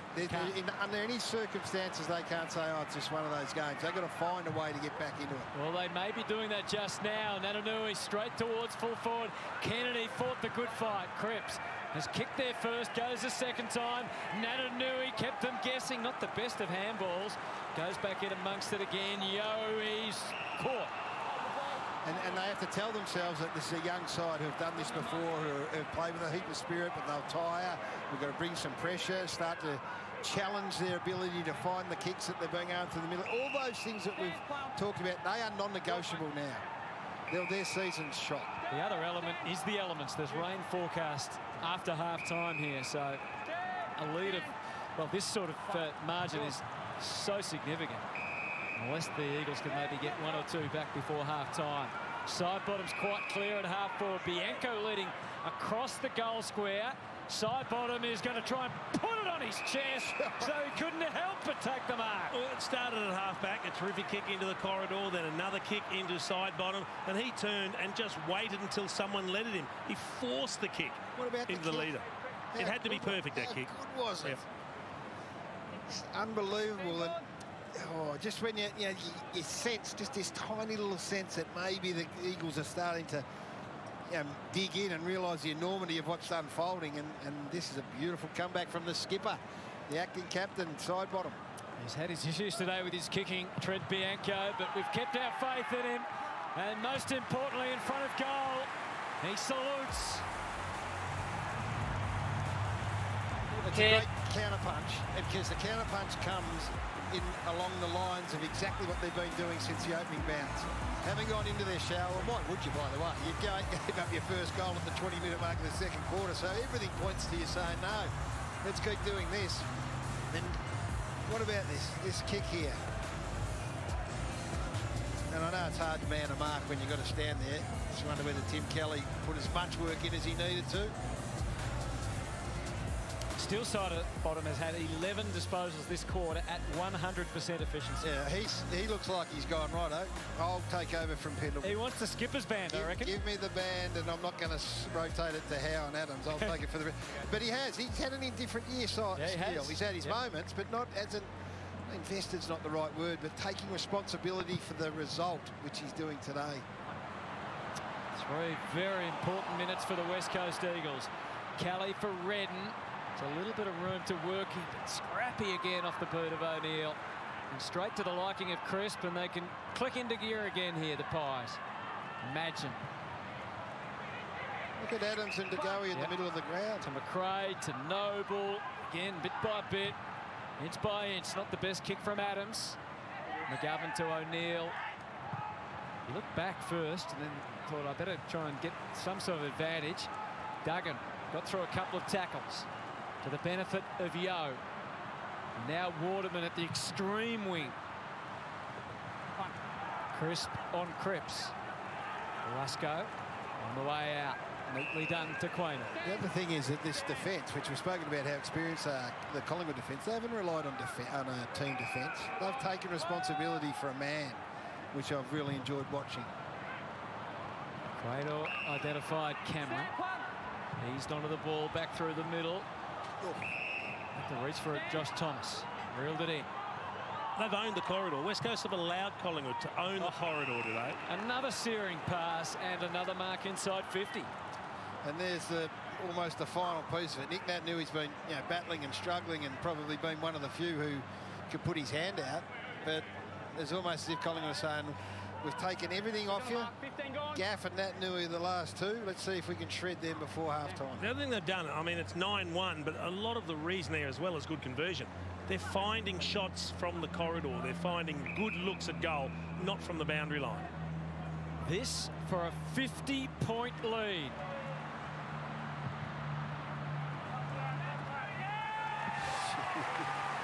Go. What can you say?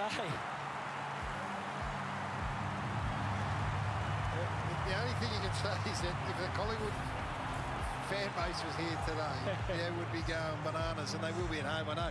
They've kicked 7 goals from turnover, Jace. Collingwood have kicked 7 goals from turnover. And most of those, they've rebounded straight up the corridor. Exactly. They've been brave. They've been prepared to pick it off. And, it's been a joy to watch. And Hey, this, you got to find a way. There's no other option. They have to find a way, the Eagles. And who'd be an AFL coach, but 50 points down the barrel of a young side who have won 5 games and seen their coach wander out the door. It's one of the more staggering halves of footy for the year, I think. And it could be defining for both teams. And Robert Harvey, let's put that little video cassette recorder down for a half a footy. Well, it is retro round, Gaz. So good you mentioned the VHS as Crisp gets the ball deep. This time the Eagles and Jeremy McGavin is in the right spot. I think Gaz was a bit more of a beater operator, weren't you? You're a bit older than me, Jason. Not much.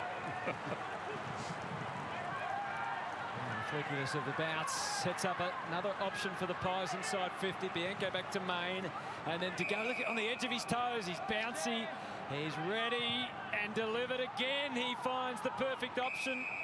It's Taylor Adams. Do you know what that is, though? That's a great example of the fact that Collingwood have been disciplined. Even when it doesn't look like there's an option, they haven't bombed the ball forward. So they hung on to it. They just kept it off the opposition. They chipped it back to DeGoey, I think it was. Yep. And just maintain possession rather than bombing it to where all the big intercept markers are waiting for the ball. So Taylor Adams, this is going to extend him. He goes out. Oh, wow. Well, I'll tell you what, Sheed, Yo, Kelly, He can smile. Redden, Yep. they have had, they've been had it handed to them in a half a footy like they haven't had for a long, long time. So their pride's on the line in this second half. Here we go again. Look at this. More punishment to come. 5 seconds left. Hoskin Elliott. It's another mark. Bianco. Now. Oh, he played on. He played on. They missed anyway. Well, we are absolutely stunned at the MCG. Shannon Hearn's big day has been spoiled by Collingwood. Robert Harvey and his mix of old and new have delivered a massive shock. It's a 50-point lead. The West Coast Eagles just one 50 goal to points. show for a half of footy, but well played, Magpies. There's still a half to go, though, so anything could happen. All right, halftime. Give me a second.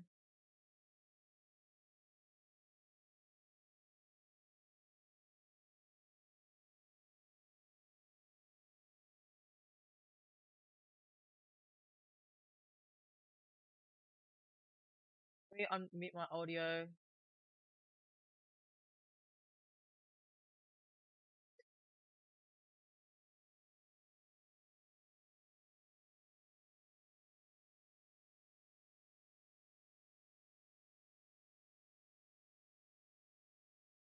Hold on.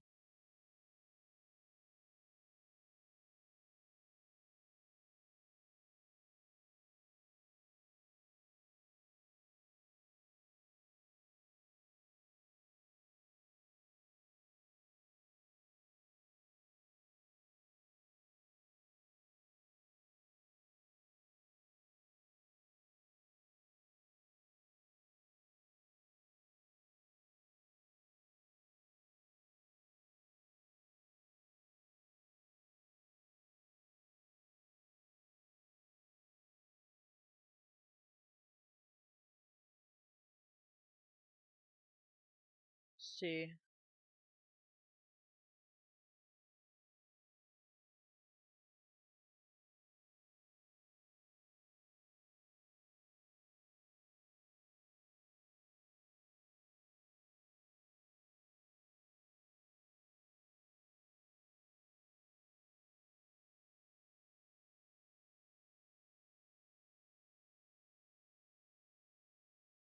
Stand winning this real quick.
Alright.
Alright. Matt. I'm gonna be winning the chat. I'm just gonna be doing this. Why can't I? Alright.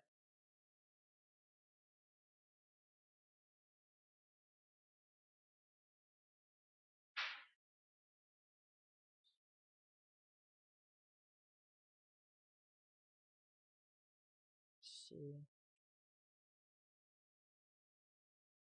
Is it this one? No.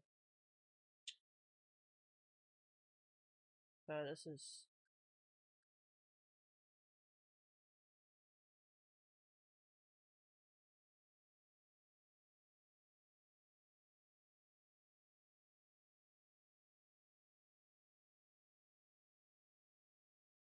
Yep. Alright then.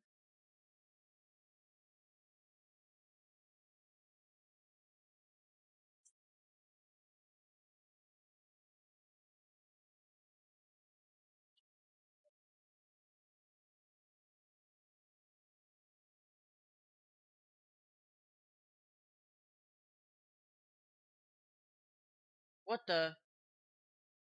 My stream was laggy.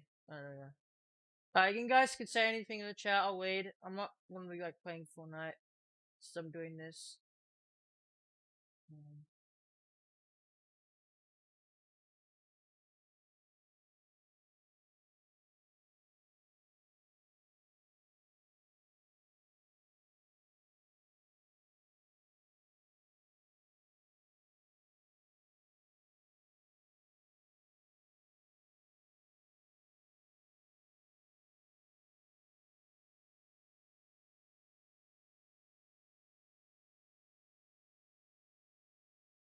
Do I get ads or what? I don't understand.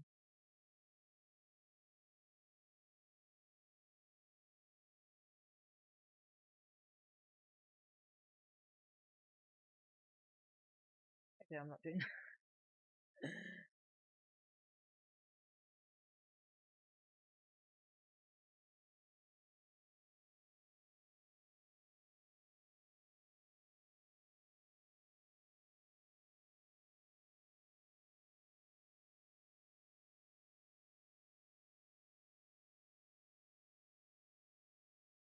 Okay.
Let's see.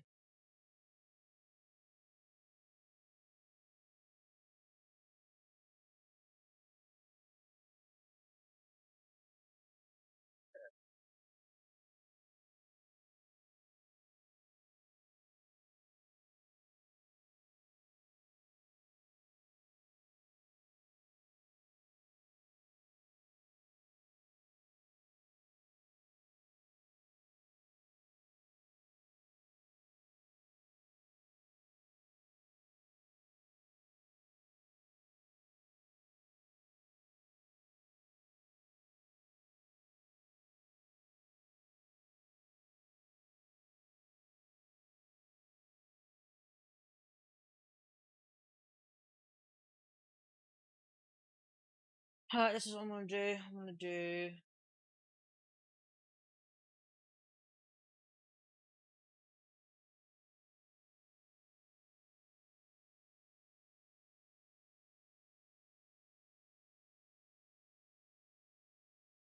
Son.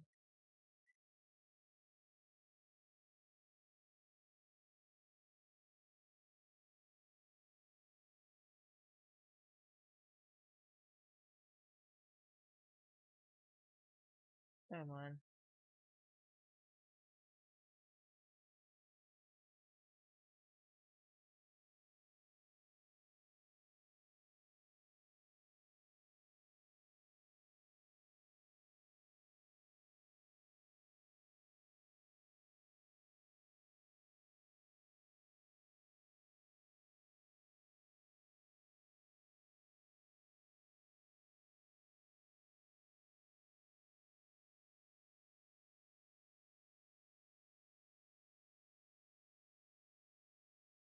Wait, I think it's this one. Oh yeah, yeah. It's tab. Alright, I'm gonna check how long we have, guys, for halftime. 7 minutes, okay. I think it's this one. I'm just making a thumbnail for later tonight. Let's see. Let's do forward. Like.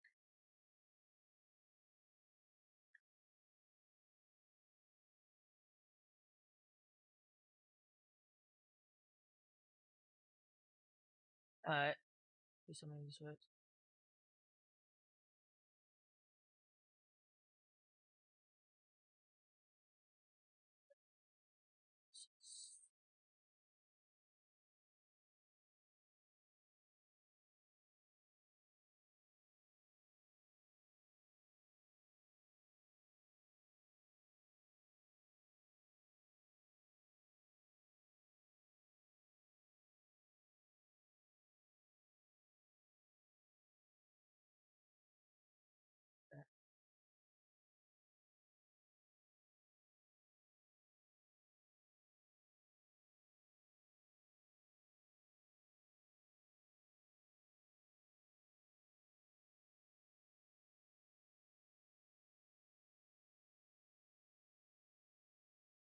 Alright.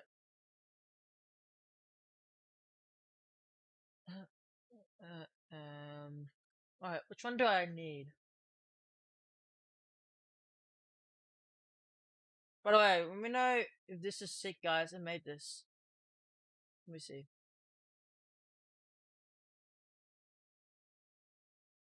I made this before for Call of Duty. I'm gonna show you guys. You guys think this is sick?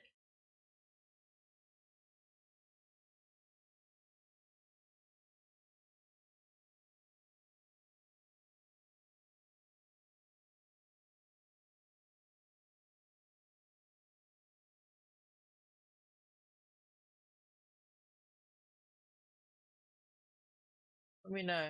I made this. It was a bit hard at first.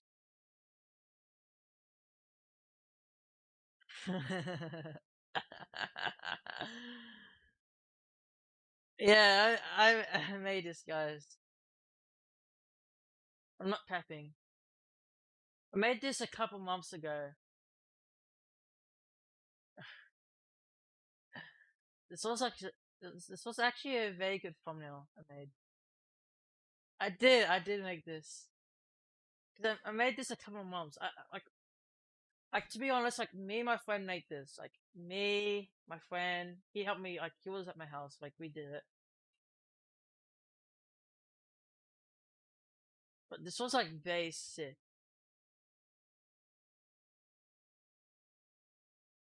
I'll get the chat. Like I'm switching tabs. That looks sick. Yeah, I made this. This took a long time. I'm just getting like the tag. Hold on. So we got. I'm gonna show you guys this pack. So we got squares, 4. We got text. We got accuracy.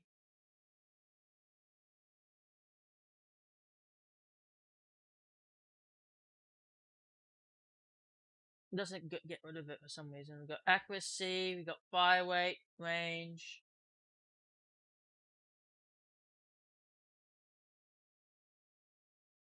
Pretty sick though. Background.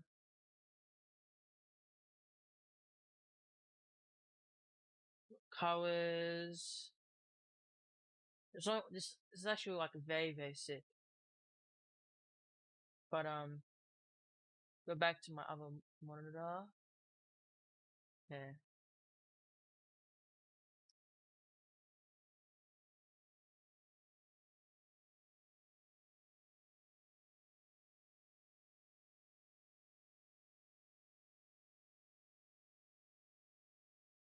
Bro, what the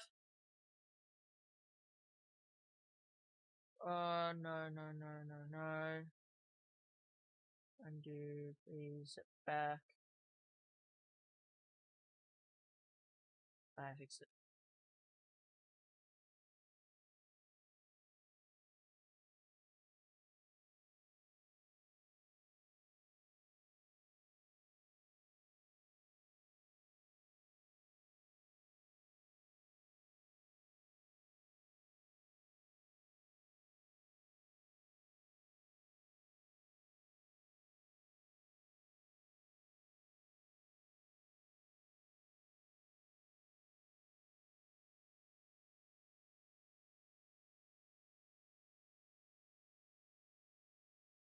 Wire 1.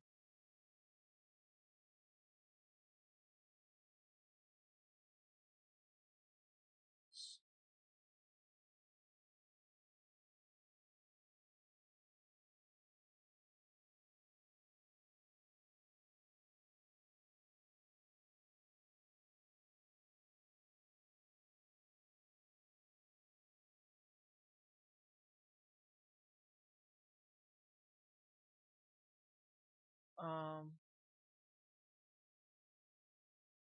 think this is it.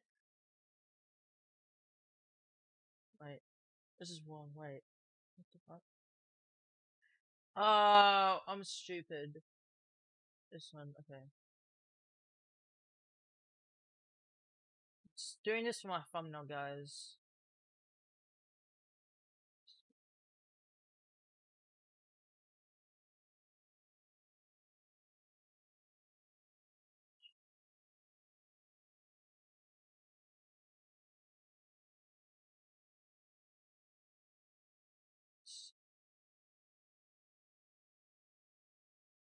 This looks okay.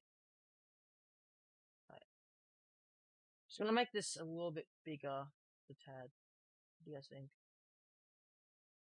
Something's wrong with my editor right now. My thumbnail editor.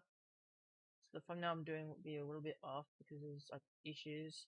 They made this website a couple months ago, so they're still, you know, making improvements and some shit.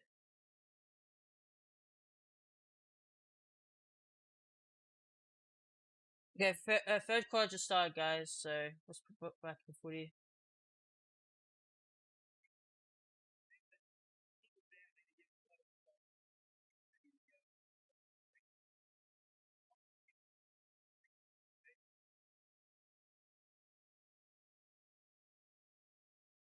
So this guy told me to go to bed, but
no sound. There's nothing for him immediately.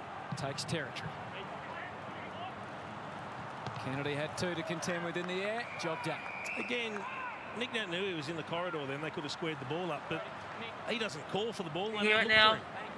Sorry about that, Predictable, guys. isn't it, when you got Howe back into that defensive group? It's able to jump over the top. They've given up nothing in that defensive 50. As we said, 26 Audio has inside been 50s not to working 23 that well now, today. and that's 10 goals Not might be why.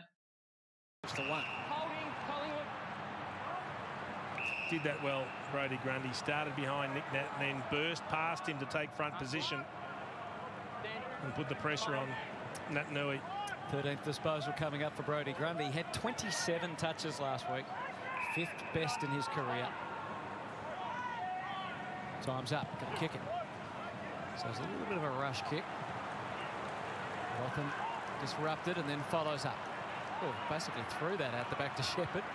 Gets away with it. Kelly, multiple handballs for the Eagles. Can they get some sort of system going forward? Not on that evidence. Well, they're the foot skills that Adam Simpson's bemoaning. They've been terrible by foot. So he starts again on the bench as he did the first quarter. What a roller coaster season it's been for West Coast.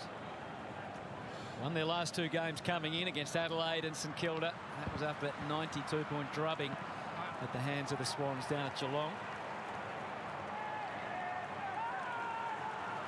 Bit more of the handball drills for the Pies on the way out. That was Ringer Rosie from the big 3. Just a nice little training drill, and they waltzed through any opposition. I love the desperation from De Goey to win the ball first up and then run and get involved again. Check. No hurry for the Pies to get it forward at the moment. They're getting a lesson in work ethic at the moment. Oscar Elliott considers all offers. Taylor Adams just an inch forward. His 23rd disposal already. Cameron got both hands wrapped around it. There was no shortage of takers for the Pies. Side bottom to the outside. Grundy. There was more help behind him. Hoskin Elliott doesn't try for the impossible. McGovern disrupts. Main versus 4 Eagles. The numbers should be able to work this through. Langdon to Allen. And back to Langdon again.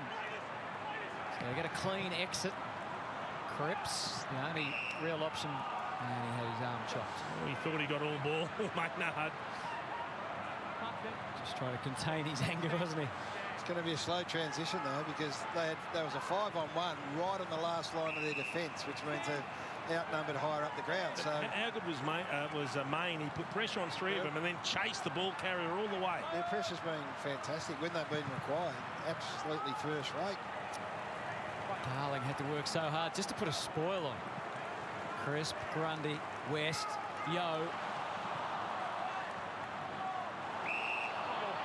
And that right there has been one of the big differences today. The quality in tackling.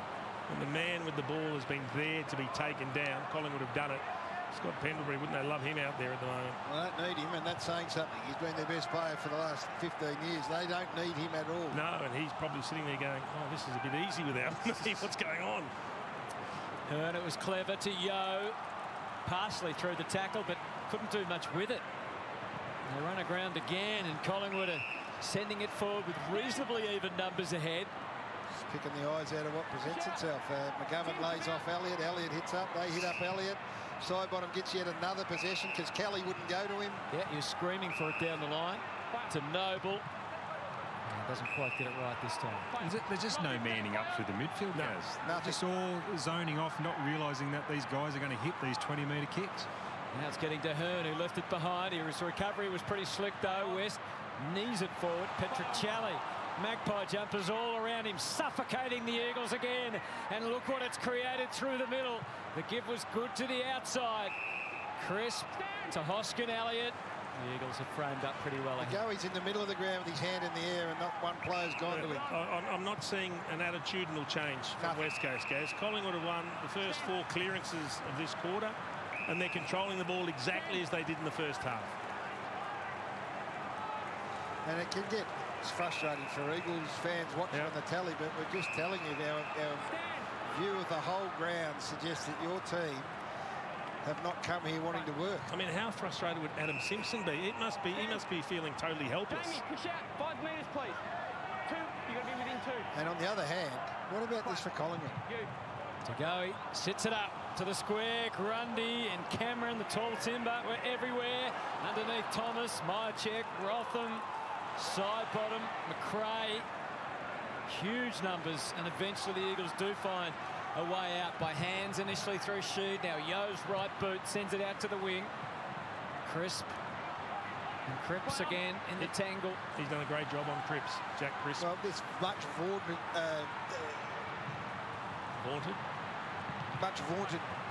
West Coast Eagle forward line's been absolutely belted by this defence. Great kick. McGovern to Kennedy, lovely little dish. Back to Langdon. Can they get something together? Going a bit by the cape to Waterman. Darling is the man roaming inside the 50. And Cripps has charged in there as well, but they've had to go back. Give up so much ground. Hearn stumbling. Wow. And they've turned it over again. Noble spoilt for choice through the middle. Ginnivan out wide, and he just pops it inside. And Myercheck can have another look at it. Well, that's symptomatic of the Eagles' performance today, isn't it? They got driven back. It was a poor kick to Waterman, who had to fumble, pick the ball up, go back. He went backwards to Hearn, a long way backwards. Hearn fell over, turned over the hand pass, and Collingwood swept it forward. They're playing like the bottom of the ladder team, West Coast. Collingwood are making them play that way. Let's make sure we give these boys great their credit. Great credit to Collingwood. Absolutely magnificent. So Brodie Myercheck, his accuracy has deserted him a little bit this season after he started with 8 goals too, but that's a fine kick.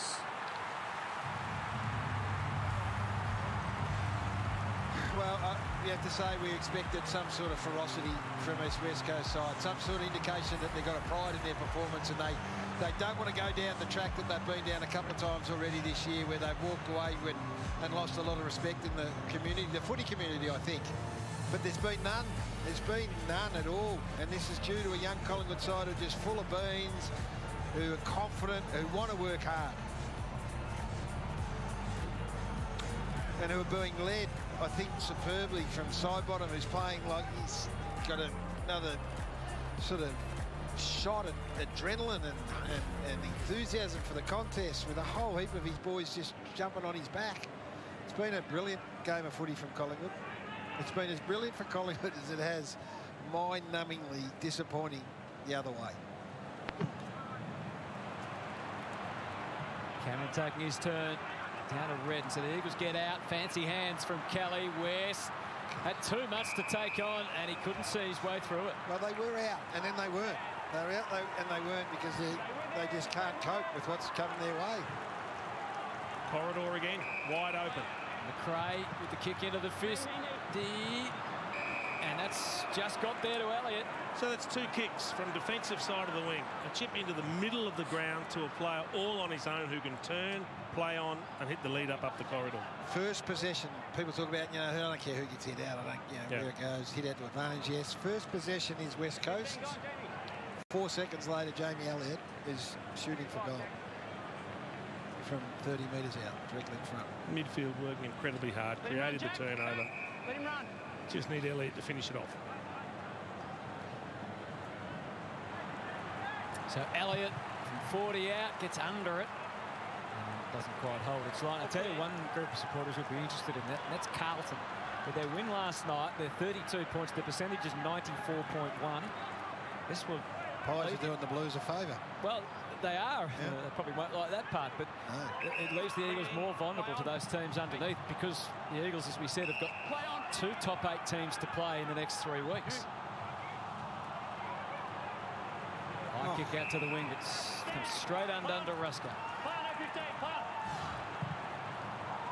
What was Jake Waterman doing? No, I don't The have no ball's idea. sitting in the air. I'm hoping it was the light. Yes. I'm hoping it was the light. I agree, Moons. If he didn't lose it, there's something seriously wrong with that effort.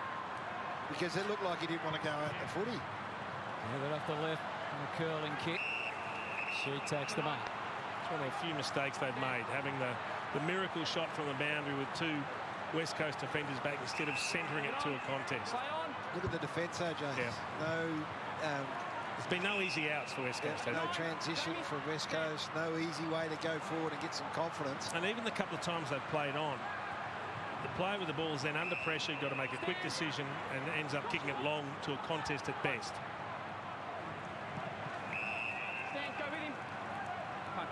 Redden through the defensive goal square. Edwards disrupted as he kicked it.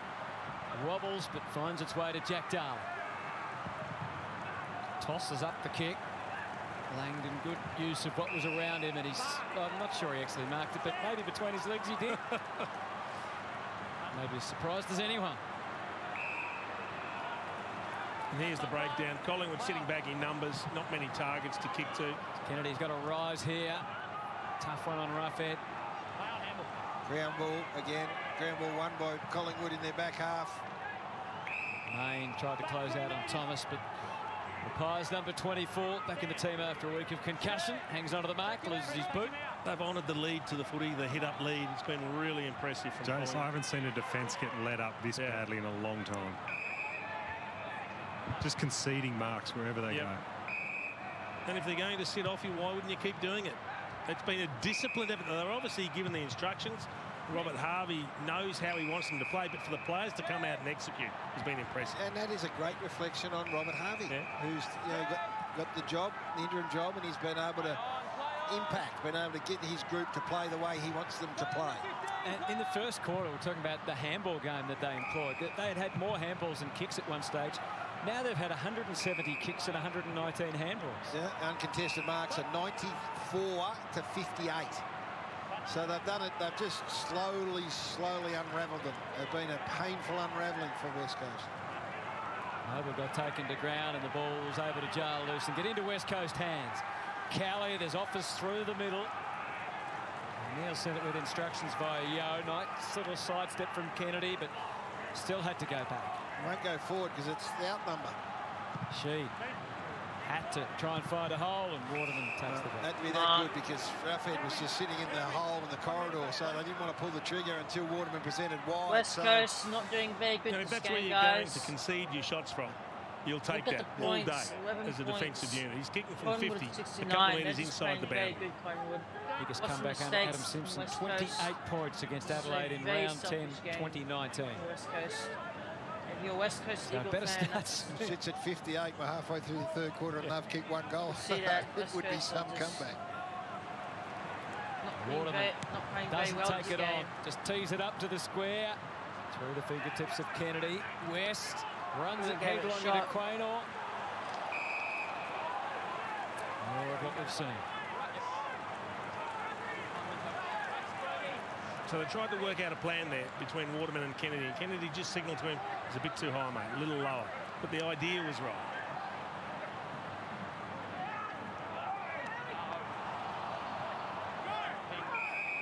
Bit of a mess in front of goal. We'll have another ball up.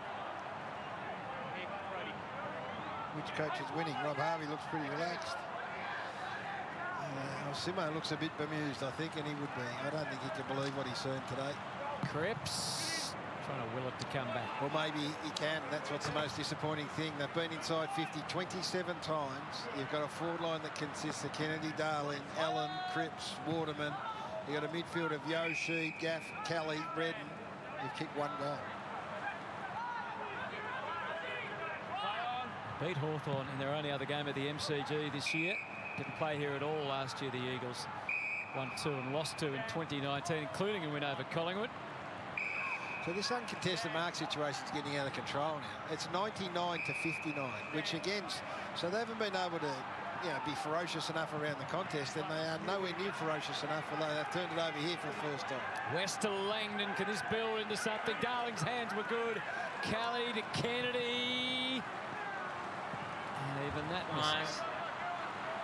He would kick that 98 times out of 100, I reckon, Josh Kennedy, but that's what happens when you're having a dirty day. Well, that is now 28 inside 50s each for the day. But these are the marks you're talking about, Hutto. They're just little hit-up leads, and they keep sitting off West Coast. 102 now to 59. It's frightening. So you just take your time and you'll find one. Look at that corridor kick again.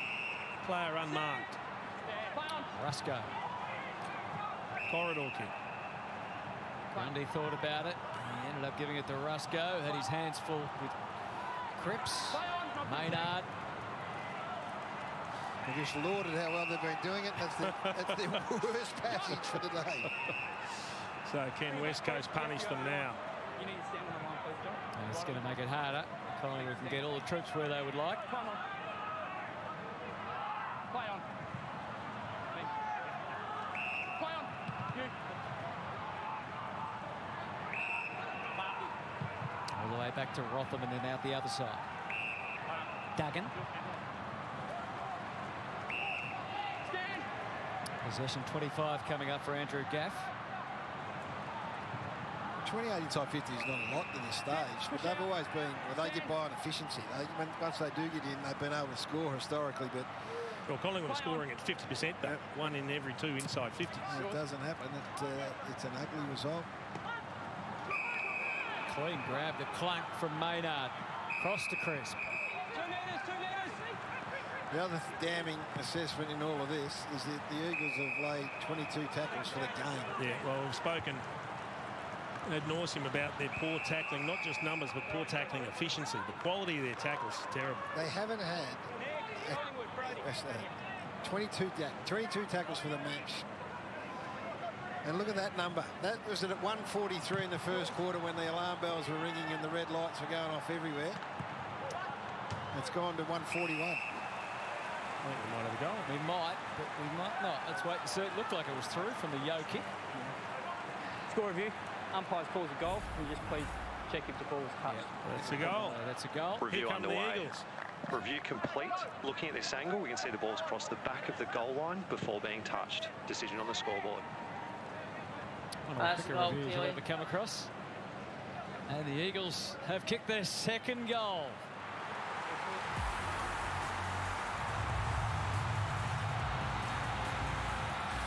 Well, these guys have had, as we've spoken about ad nauseum, I wonder whether they look at changing their mix-up through the middle of the ground because they've been belted. Elliot Yo is off the back on his own, gets a late consolation goal there. 50 points the margin. They continue to go with their midfield group. Although young West is in there now, which I like.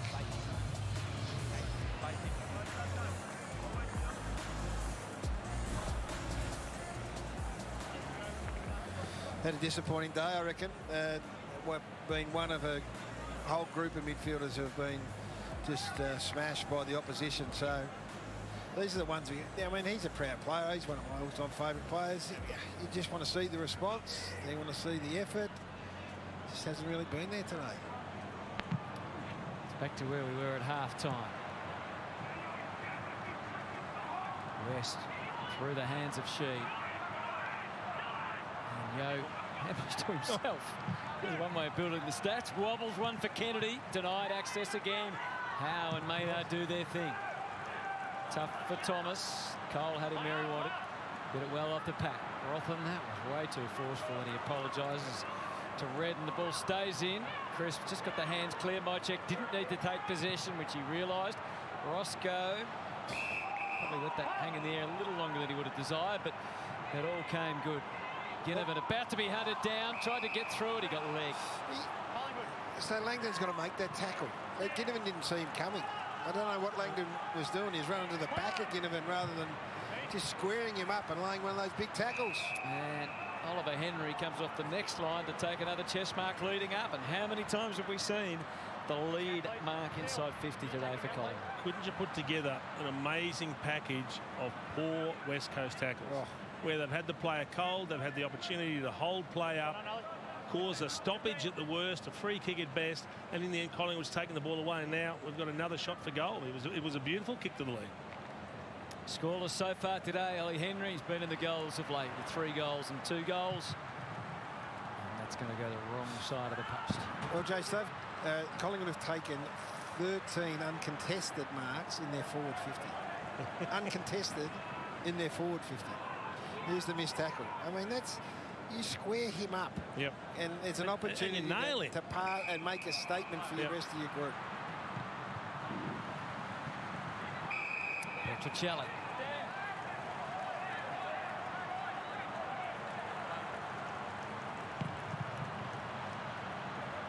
So just to follow up on that, Marsh, you're talking uncontested marks inside 50. Marks on the lead, Gaz, 14-2 in favour of Collingwood. That's just hitting up at the ball carriers. Generates some run off half back, just running into obstacles wherever they go. Waterman forced to revert all the way back to Edwards. He spies something to his liking at centre half back. Redden comes away out to the members wing where Allen gives him something. This is a little bit better, a little more systematic for the Eagles. Langdon back to Allen into the 50. O'Neill was the unlikely target, but it wouldn't have mattered if it was John Coleman there on that occasion. Such was the delivery inside 50. And Oscar Allen, he would be disappointed with him. He'd say, do I want that sort of delivery if I'm going to be on the end of it? So it's just, sometimes it's too bad to even believe it's happening at the minute. Main, graceful looking attempt to fly, just didn't quite drag it down, and Rusco gets a clear path. Indulges in a bounce and then plays it short to Adams. Go by hand or foot, right or left. True chooses the left. Hoskin, Elliott, Mychek. There's one offering in the pocket, but he wants a better crack at it. A little tall for Ginnivan spinning through Yo. And now Duggan. That was a fingertip off another uncontested mark inside 50. Well, I'm going to laugh because that's disrespectful, but the amount of players just trailing in behind. It's interesting again, they decided not to go to Natanui as there are 2 options through the middle of the pass. Chose not to kick to Nick Nat, and it comes unstuck. So Maynard, powerful kick forward, quick through the air to Cameron, and that's a little dainty kick that wasn't so good. And Edwards took a chance, breaking through. He can take an intercept mark. Kicks to a 1-on-3 against, though. They'll do well to get a draw out of this. They can't. Crisp to Rusco. How good's their back 6 being the Magpies? How open has the corridor been every time they've come out of defence? No, they're taking the mick now. It's just over. Like, if you want to go and go quick, you'll find a free man any place on the ground.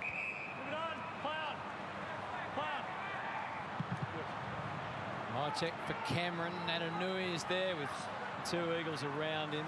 Edwards sees it out. So it's been a rather eventless third quarter, hasn't it, which is perfect for Collingwood. 100%, Hutto. I would have thought that Rob Harvey, and he said to Cameron at half-time, we know what's coming. Yep. Yeah, well, I would have been jamming it down their throat. Expect the ferocious response here. They'll go in at 3/4 time and say, where was it? Quaynot back away from goal. Mates all around him, though. Maynard for Roughhead. And so this suits Collingwood as well. All the West Coast players getting sucked up the ground to defend. Collingwood set up that defensive wall behind the ball. Every time it gets bombed out of defence, it's 3-on-1. They've got 4 players behind the ball at the moment, Collingwood. Just all in a line out the back if they want it. Perfect setup. Chris Main fooled Rotham. Crept a bit closer. Didn't quite have the touch that time. So if you want to go quick from now, you can't, because just ahead of the footy is Collingwood. Black and white numbers everywhere. Dying seconds of this third term. It's been another largely fruitless quarter for the West Coast Eagles. Well, it's another quarter they've lost, Hutto. Albeit by only 1 point, but they've lost the quarter. Well, it's another quarter where they've... When you ask for an answer, a response, and you lose the quarter. They've kicked just one goal. Silent. They kicked one Silent. goal and they laid 7 tackles for the quarter. 7 on the back of being 50 points down in a season-defining game. So what was meant to be a day of celebration for the West Coast has been anything but. It's been a fine performance from Collingwood under Robert Harvey, but a nightmare for Shannon Hurn in game 300. It's the Pies by 51 points with a quarter to go.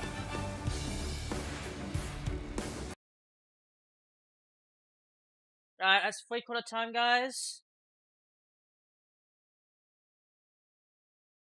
I'm gonna end this poll now. Thank you guys for answering to that question.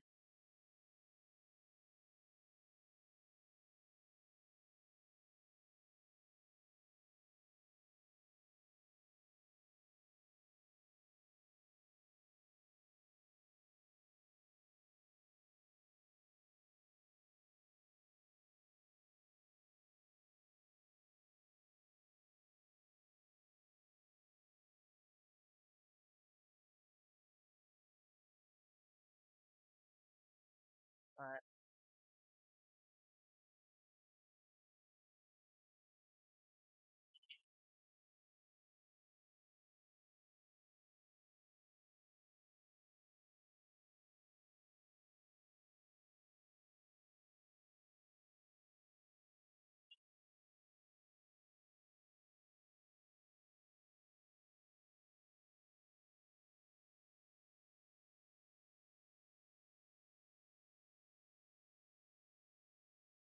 Last quarter will be...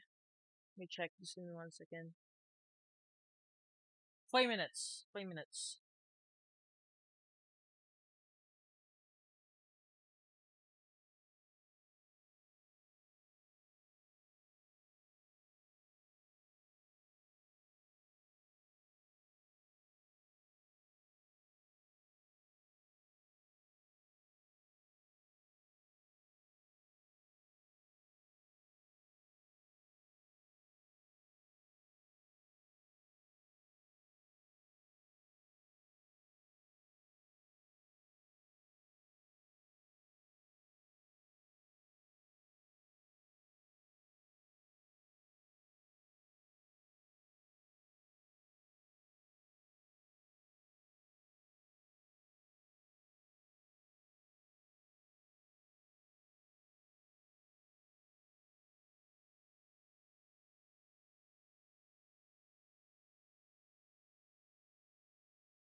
Alright, got about 2 minutes.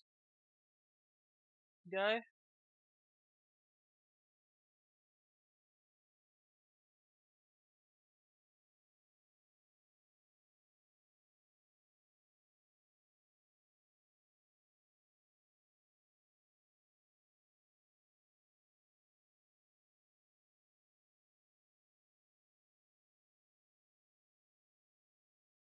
I'm not ending it right now, Yuga. You come and speak. I'm not ending it, Lucas. We have last quarter to go. So after the last quarter, then I'm ending it. So like after the last quarter, then I'll end it.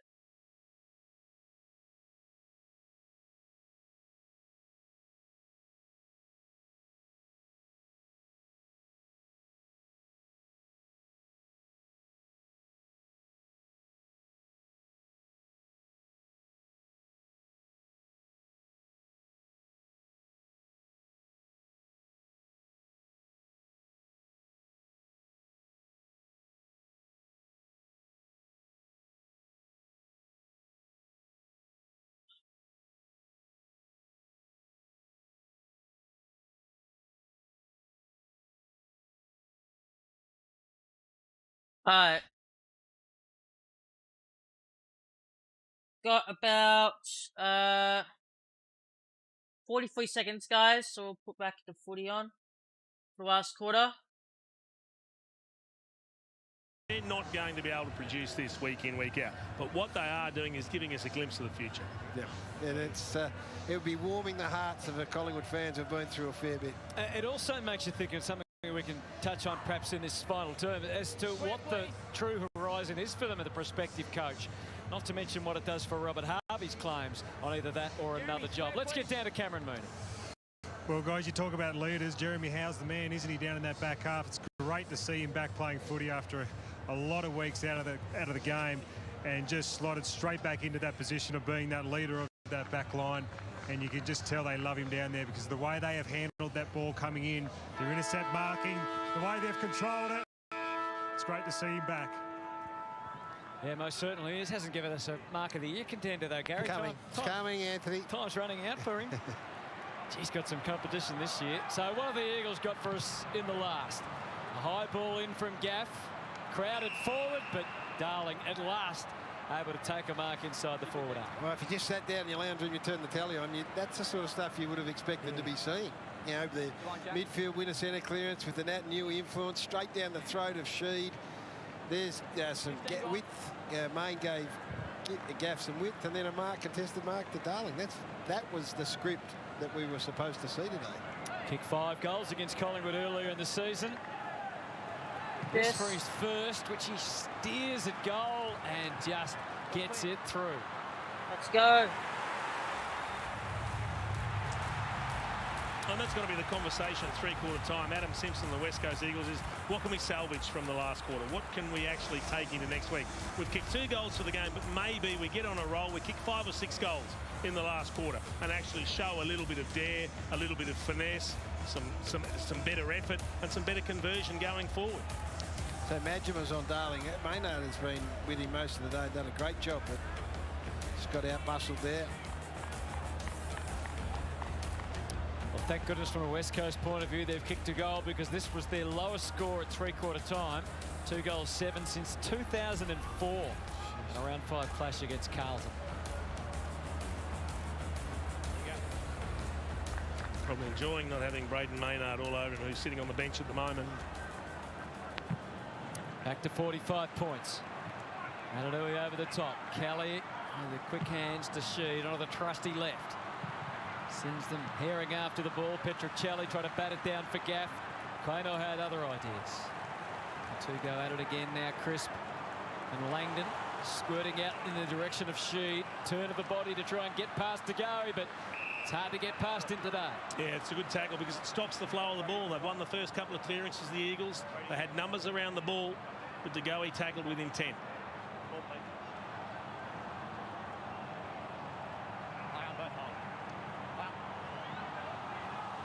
Play on was the word. Multiple occasions and again. Good hands out of there by Myercheck to the outside. The Pies can work in the space. Oh, he's tried to load up Jordan DeGoey. Well, he looked up and Elliott led back, or hadn't led back to goal. He'd given a couple of leads and then went back, which left McGovern, Hearn and one other. So he looked up and was thinking, I've got no other option here. Under a bit of pressure, I'll try and barrel one. And that's why you got that. You saw that reaction from DeGoey. He put the hands up like, why wasn't someone hitting up at me? That's what we've been doing all day. Grundy snuck the fist in. It fell perfectly for West, who kept them guessing. Yo plants the foot. Kennedy can't quite. Roughhead's worn him so closely all day. Good tackling pressure that time from the Eagles.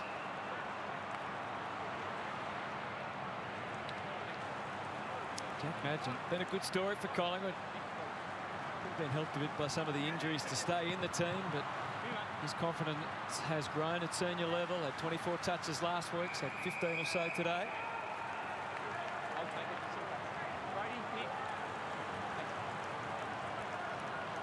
Got the job on Darling, as we said at the moment. Maynard still on the bench. Aranui. Grundy for Crisp, for Main. You could sense there was pressure coming from behind. Oh. Into their handball game again. Howe off the left, but It's going to miss the mark. So throw in to take place. It's going to be interesting to see how Adam Simpson deals with this. I mean, he's got the season's alive. They're still in the 8 at the moment. Yeah, I know. And how much do you dwell on the negative, or do you just realise that the finals are just around the corner? If you go too far down that path, you might not get them back. They've got big games coming up against, I think, Brisbane and Melbourne, you said at some stage. Yep. At the moment, though, it's more a top 6, isn't it? With 7th and 8th sort of making up the numbers on form. And Freo's the other one. So what we see today is they're not as bad as this. They're just not. And the challenge there is to find out why they've seen it, on 4 occasions this year. Yep. It's hard to remember a top 8 side producing such horror shows. Like every side has a bad game or 2 during the year, but it's just been hard to comprehend. And this is a coaching thing too. So they've got to look at it and go, well, what can't we fix, or what haven't we been able to fix? That means we've been split open in the manner that we have been this year. Hearn to Kennedy. They've got a bit more authority and decisiveness about their play at the moment, although Tim Kelly's gone down off the ball and he's jogging to the bench. He is, and doesn't even want to stay there, even though the ball was near. He's got a leg injury. It can't be good. Noble. Mycheck found a way out of the footy, and the delivery was perfect again. What we've seen all day, just present up, and you will be honoured. Like this. Not the best kick from Bianco. No, he's. I think he's a very good ball user, Hutto, but it hasn't been his best day by foot. It ends with Quaynor. We know he's got the length. Oh, kicking, very good. He's got it. Mouth wide open in joy for the Pies again. What a kick. Quaynor has kicked his first goal in AFL football. It's never hard to work out when it's a player's first goal, is it? Because his teammates First goal. come screaming from all parts of the This ground young man. to massage his head. How do they know? How do they know that he hadn't kicked the goal? I know his mates would, and maybe his defensive mates. How does the rest of them know? Maybe you get ripped. Maybe. At the club. Great finish, though. Great finish. Look at the excitement. It's hard to believe that he hasn't kicked the goal, because he can get forward. He's a beautiful long kick, as we saw there. 34 games, first career goal. Yeah, well, I tell you what he would enjoy doing. If he enjoyed playing in that back 6, we'll get down to Moons with Tim Kelly in a moment. I don't think it's too bad, but if he liked playing in a back 6 that's got Jeremy Howe and Maynard and Roughhead and Crisp. I mean, that's a very, very solid back group of which you'd like to be a part of. It's back beyond 50 points. Ginnivan high to equal numbers. Stand off, free kick, and it goes against Oliver. Henry.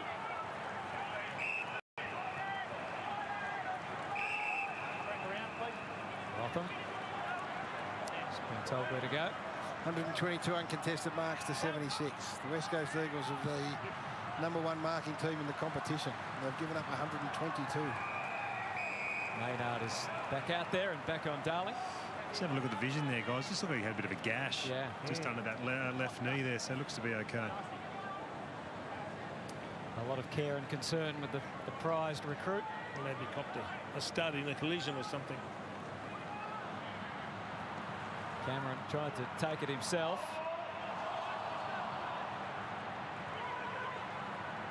Degoe, the echoes around the MCG. Kicks to full forward. Shepherd surrounded by Magpies. They pounce and scrounge. Poster. And in the end, it's a poster for Josh Thomas. What about that second effort then? Here's the Kelly injury, which is... Yeah, he gets the boot of Quaynor. Second effort of Jamie Elliott right there. The lead wasn't great. It was on his head. He just forced the spill and then was on the tackle. Didn't they react quickly defensively once it hit the deck? Shannon Hearn just thumps it out to the wing. Good mark. He's got his confidence up. What a mark. There's that Quaynor fresh for his first goal in AFL footy.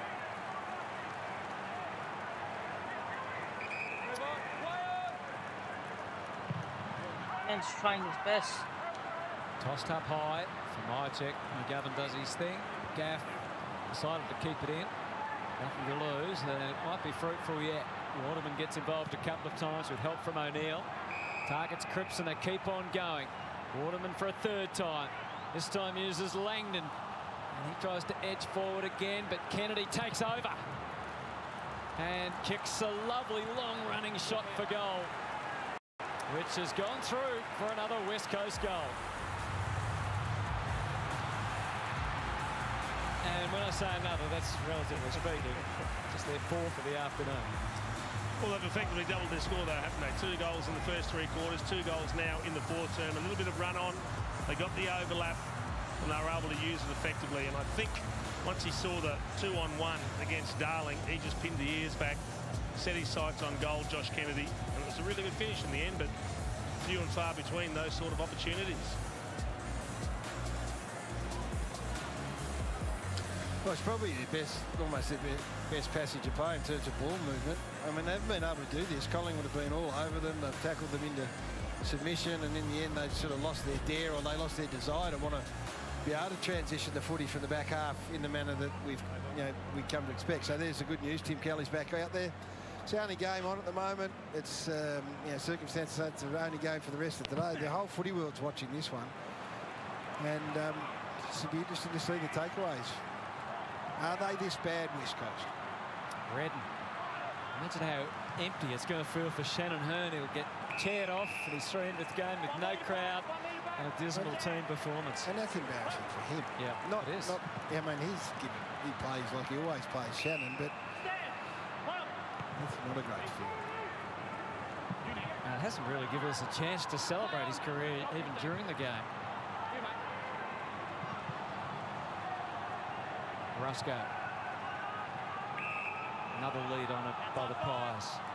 Mychek getting right up the ground. You asked a question about the Pies. What's it mean for them? And future coaches and Rob Harvey. And, well, I think Rob said through the week he hadn't worked out whether he's going to put his hand up or apply it. I can't remember exactly what he said, but I tell you what, it's a fair audition today. And it hasn't necessarily been done in the same manner that we've seen it, has it, with the previous coaches that are standing in. He didn't get the luxury of being able to free them up in some ways. They'd already started to do that at Nathan Buckley. They had the sort of uplift as the Eagles work overtime inside the 50. And now Kennedy off the left, tries again. Doesn't quite shake back. But he has put his stamp on the No, he has, and that's the impressive thing. And just as you wouldn't rule him out on the back of one really bad game, you don't hand in the job on the back of one really good one. Everyone understands that. But his ability to, from what we see from the outside, put some changes in place, to coach the changes and then see the playing group carry them out, has been really impressive. And I think the great thing is that I think we've seen enough that it won't damage his chances of getting a job somewhere else, even if he doesn't get the Collingwood job. 45 points still the margin. And now they can get into full stride on the way out. Hoskin, Elliott, delivered to Elliott. Spying through the middle, Ginnivan on the run. He looks up, he saw Nick Nat. Whoops, just ground to a halt. Only temporarily, though, he still took on the kick, but Cole could see what was coming. They're playing in the exact opposite way they were earlier in the year, though. That is the interesting thing, isn't it? And they look like they're enjoying it, although they might get hit here on the turnover. I think they're just getting a little tired. The effort from this match is telling. There's not as many options ahead of the football, not as many run and carry passages of play, but it's been an impressive performance from them. Well, they've kicked 9 goals from turnover. I don't know how many times they've done that this year, but to do that, you've got to be aggressive and you've got to want to take chances and move it quickly, and that wasn't always the case early in this year. Cripps for his second. Great. Nice strike. Imagine back there, but David Roden's pretty confident normally, and that's a goal.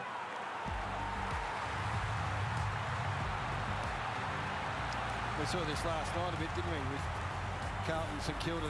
Carlton had the game well and truly in hand, and St Kilda kicked some compensatory last quarter goals when it didn't really mean much, and that's what we're getting here. Is there a remote possibility? Of what? West Coast. Of what? Winning. When? Nearly 12 minutes and they're 7 goals down.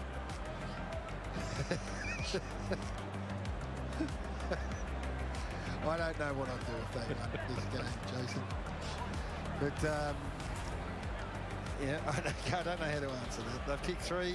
I reckon the fact they've kicked 4 of the last 5 goals, they got it back to 39. The great Jason Dunstall's posed the question with 13 minutes on the clock: any chance of the Eagles Whew. They kick a quick one here. 39 points. We might start talking about the Lee Matthews rule soon. They get to the outside to Gaff. Kelly. What they are starting to do is win clearances, and in particular in the middle of the ground. Yeah, and whoever's playing on Andrew Gaff is charging into the centre bounce and leaving him out there on the wing on his own, and he's just starting to have his way. But a tough day for Oscar Allen. The possessions have dried up of late for Oscar. Single figures only in the last 3 games. And they mightn't be unhappy to slow things down, Collingwood, either, when they get the opportunity. Play to side bottom. Just slides one forward. Well, free kick against Grundy, way back at the half-forward flank against Waterman. So he warned him, and then he dropped him on his backside. So turnover here. Hold up, though. It's allowed Collingwood to get plenty of numbers back. Just dare. They're just going to keep daring and see if they can put a little fight into this young Collingwood group. Shepherd. Allen rises the highest. Hits the ground without the Sharon. And industrious as ever, Maynard. Wanted the footy. Good late shut play on. From Cole. Play on. Extraordinary. He took a clean mark, it looked. I'm not sure that was Trent Bianco's smartest move. Go charging in there. He's disappointed that the mark wasn't paid, but you don't make 2 mistakes. Or charging in and giving a free away. Tom Sheed. Softened the kick. Grundy's there. Maynard got the highest. Nice collect by Petruccelli. The kick doesn't match. Time's running out for them, Jason. In slow motion, it'll most definitely look like a mark. That's a clean grab, and then he had the arm slap. It wasn't the ball that was knocked. Yeah, only reason he dropped it is he had his forearm assaulted. See whether they recognise that there's been a little bit of pressure and whether they make an adjustment. 50. Here. We've got 50 here. Dom Sheed just took a step forward. He's saying he didn't hear him. Hard to say I didn't hear when there's no crowd. I don't think you're going to get much sympathy.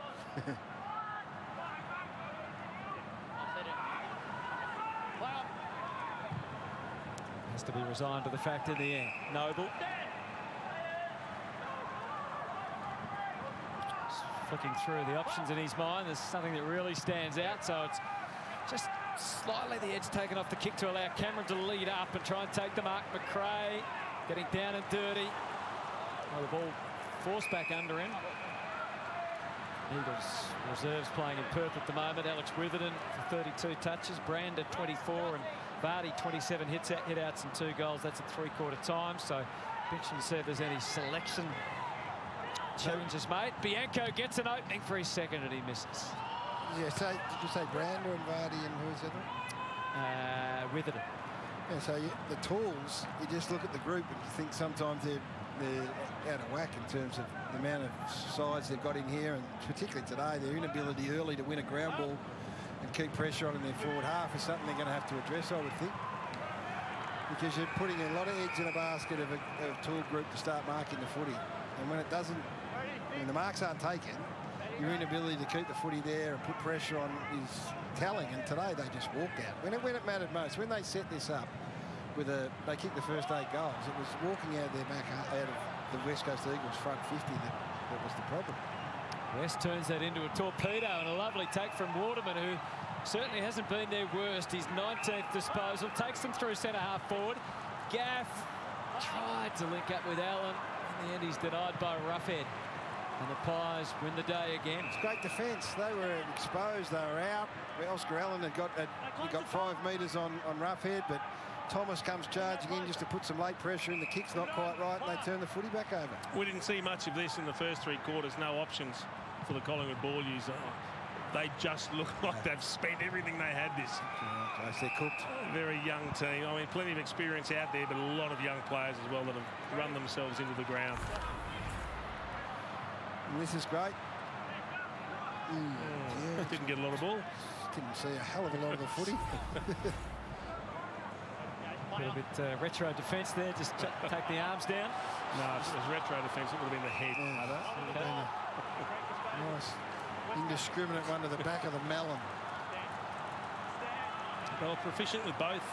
Who was the best for you? Who was the best? Well, one could hit you in the back of the head while the other was attempting. Who was the to spoil. clumsiest you came up against? Mick Martin was good. Rick Kennedy. Rick Kennedy. He was the best. He used to scare the young Our player. old mate Spud wasn't bad. Hall of Fame. Shepherd to Cole and back to Shepherd again. McGovern. So this uncontested mark situation, 136 Collingwood to 88. We thought that it'd be the other way around. Oh, Chris Mayne saw a chance of a lifetime to take the mark of the year contender. He didn't quite get the timing right. He looked up, he saw 12 goals to 5 at the 20-minute mark of the last quarter. Have a look at this. Oh, here I go. Whoops. The old legs didn't quite take him where he wanted them to go. Imagine did enough.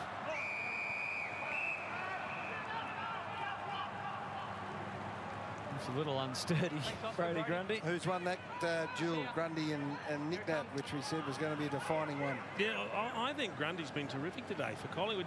For whatever reason, Nat Nui doesn't demand the ball around the ground. I've seen half a dozen occasions where he should have been used in the middle of the ground, and A, he hasn't demanded it, and B, his teammates haven't looked for it. He's had 4 clearances, Grundy. He's worked really hard, but Nick Nat's had 8. So 4 of them in the centre bounce. So I thought early on when they were getting absolutely split open, he and Gaff were the only two that were sort of rowing their side of the boat. Dom Sheed, that's a great kick. Oh, good Not kick. from his normal side of the MCG, but he's put it through nonetheless. So the scoreboard's not going to look quite as bad. There's a 33 points now, but Still 7 minutes on the clock. No, it won't look quite as bad. You're right, Hutto, but 6 goals, 7 minutes. I suppose what you sell is you sell hope. You sell hope going forward, but it won't eradicate what we talked about and what we saw and witnessed, you know, in this first half when it was a 50-point margin. It was 10 goals to 1. And the reason it won't really add up to much is because everyone would concede this is a Collingwood side who have run themselves ragged and now sort of run into a bit of a brick wall. And as a result of that, things have become a little easier for the Eagles, who have now kicked 5 of the last 6.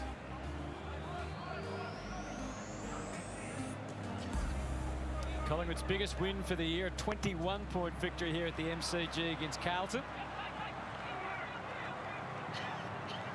This a much more comprehensive performance. They'd love to finish it with a win, I think, by a minimum of 5 goals, given how much they've dominated this game.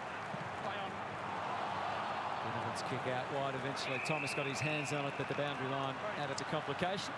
Yeah, and coming in here, any win for Collingwood was going to be extraordinary, wasn't it? So we'll see. We'll put this all into the perspective it needs to over the next few days when we're analysing it, and this comes out as just a fantastic moment for a team that's had a really bad year. Alan skies the kick. Donovan from one way, Cole the other to Kelly. Cripps, Waterman ducks out of the pocket and hits it full-chested.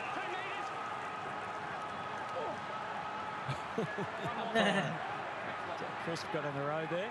We heard all about it. And O'Neill looked quiet. In the end, it's another throw-in. Another piece of play that hasn't been finished by the Eagles. It was, but both of those passes to the boundary line. I mean, you've got to play a bit more direct. You're trying to really, in a big margin, you've got to take risks. You've got to use corridor. What's up, Abdallah? Elliott whacks it back to the wing. Welcome a step ahead. He's played on, so he has to kick in a rush. Grundy, did all the hard work and then almost spilt the balance, but recovered. Chris Mayne, theatrics there. Back through the goal in the rough head. Imagine. It was never going to be the second one after he didn't pay the first one. They went back to each other. Cameron gets that opportunity to show his marking prowess.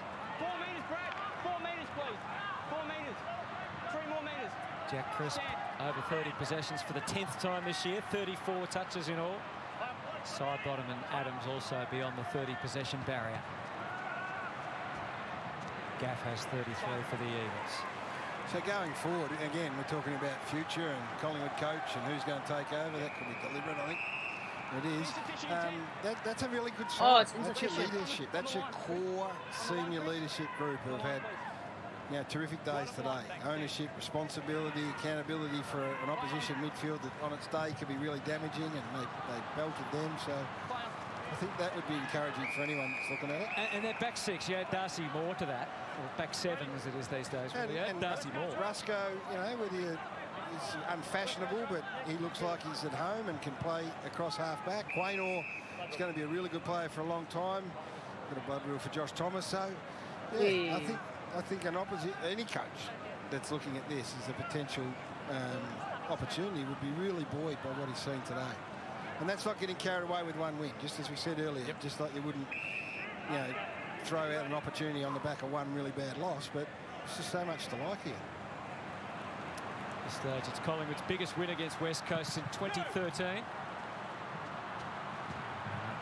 Lobs out of bounds on the full. They've played 5 times since the premiership, since the grand final here. West Coast winning 4 out of those 5. 9 goals from turnover today to the Collingwood Footy Club. I think that's a really telling and one just as much for West Coast as it is for them, but it's what you can be capable of if you be prepared to be a bit more aggressive. And correction, 3 of those 5, of course. Just saw Jeremy Howe involved before. It's been a good return from him. First up, 21 possessions, 8 marks. He's looked very comfortable. Here's another possession for him now. 4 minutes to go to close it out. Robert Harvey's second win as Collingwood coach coming up. That big come from behind win against Richmond. This one a complete contrast. Out of the blocks, just dominating. The other thing Howe brings is he's a good kick. He retains the footy really well out of the back half, so you don't open yourself up to turnover as much. Yeah, they've missed him so much. 2 years in a row. Just played the handful of games. Previous to that, he was at 20-21 every of those 4 seasons for the Pies. Love that from Elliott too. Out of position, just gets in there and makes the ball spill to ground. That's fantastic to see at this late stage of the game. Henry, Oscar Elliott. Now Elliott, a little instep. Cameron not going to get there. Oh, Cole left it hanging. And the Pies able to present Noble with a And they kicked it. critical turnover.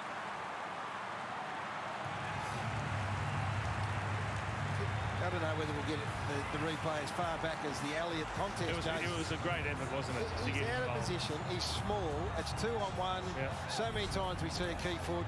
This here, look. So he works off Nat Nui. That there sets the goal up. I refuse to be outmarked. Yep. I get the ball to ground and give ourselves a chance at that late stage of the game. Wouldn't Tom Cole like his time again? That was an average effort, unfortunately, on a dismal day. And that Elliott thing that we just showed you says the coach is getting to the players, because that's the player that's totally invested, who wants to do the right thing by the coach, who wants to give his team an opportunity. It's 27.5 minutes into the last quarter. They're leading by 39 points, and you still want to do it. It's a fantastic sign. And you need it. You need it from your experienced players. I Because don't it's think they natural can to come get back. that enthusiasm 3 from young minutes. players when they come in. That's all they know. They just want to be involved. But when the senior players are doing that and showing that sort of leadership, huge impact. Astonishing number of marks from Collingwood. He hits up well. Yeah, Oliver because Henry, doesn't he? 76% by if foot. it was Will they've gone, have haven't a they? So verified that can check also be mark. blown up a bit by Doesn't. this sort of easy uncontested mark, but still side bottom hasn't been looking for easy kicks today. No. Finds Elliott again. 2 goals, 2. For Jamie Elliott's afternoon. Adams sets it up. Cameron looked the most likely. Good combat in the air. Cole to Kennedy. It's far away from home as you Minutes to see go. here. And he's missed on the way out on the kick towards Cripps. So more opportunity presented for Collingwood. It's a couple of times now that we've seen West Coast key forwards pushing up the ground and then delivering the ball About forward to schedule pretty next poorly, which stream. means they can't really win when they get a bad kick, can they, when they're butchering it? To Goey.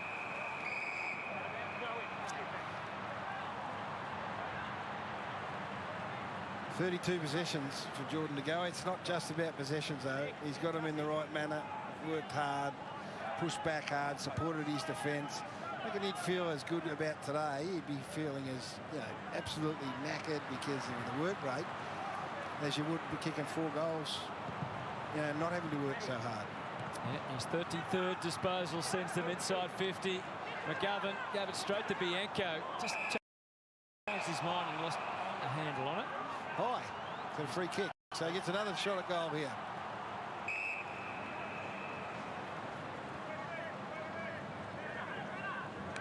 Tells the umpire he is going to have a shot.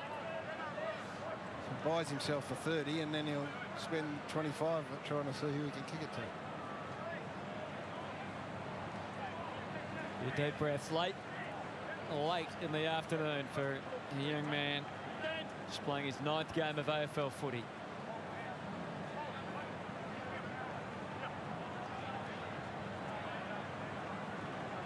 The eyes are still darting around even as he walks in.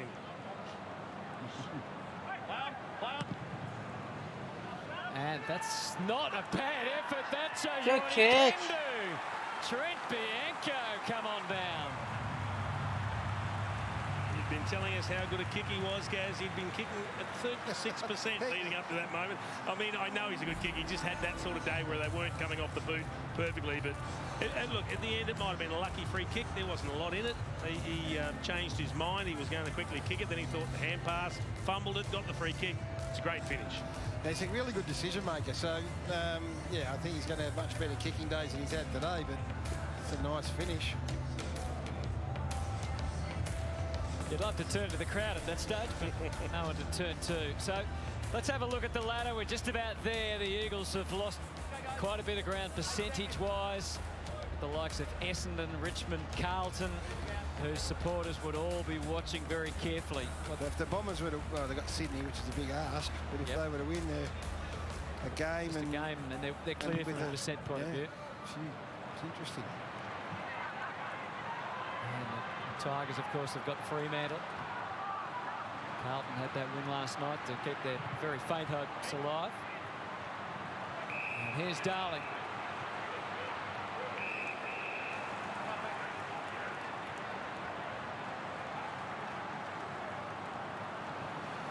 .84 is the average uncontested marks taken by a team this year. Righto. The Collingwood Footy Club against the uncontested marking specialists have taken 154. What'd you say the average was? 84. Nearly double. There's a message in there. Oh. Jack Darling. That looked decent off the boot, but it's just going to drift across. And claims in the air, but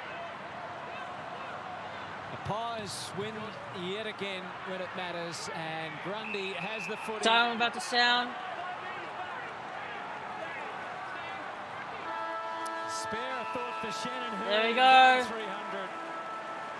His team has not at all honoured a magnificent GG's. career. Good game. But the Pies have delivered for Robert Harvey.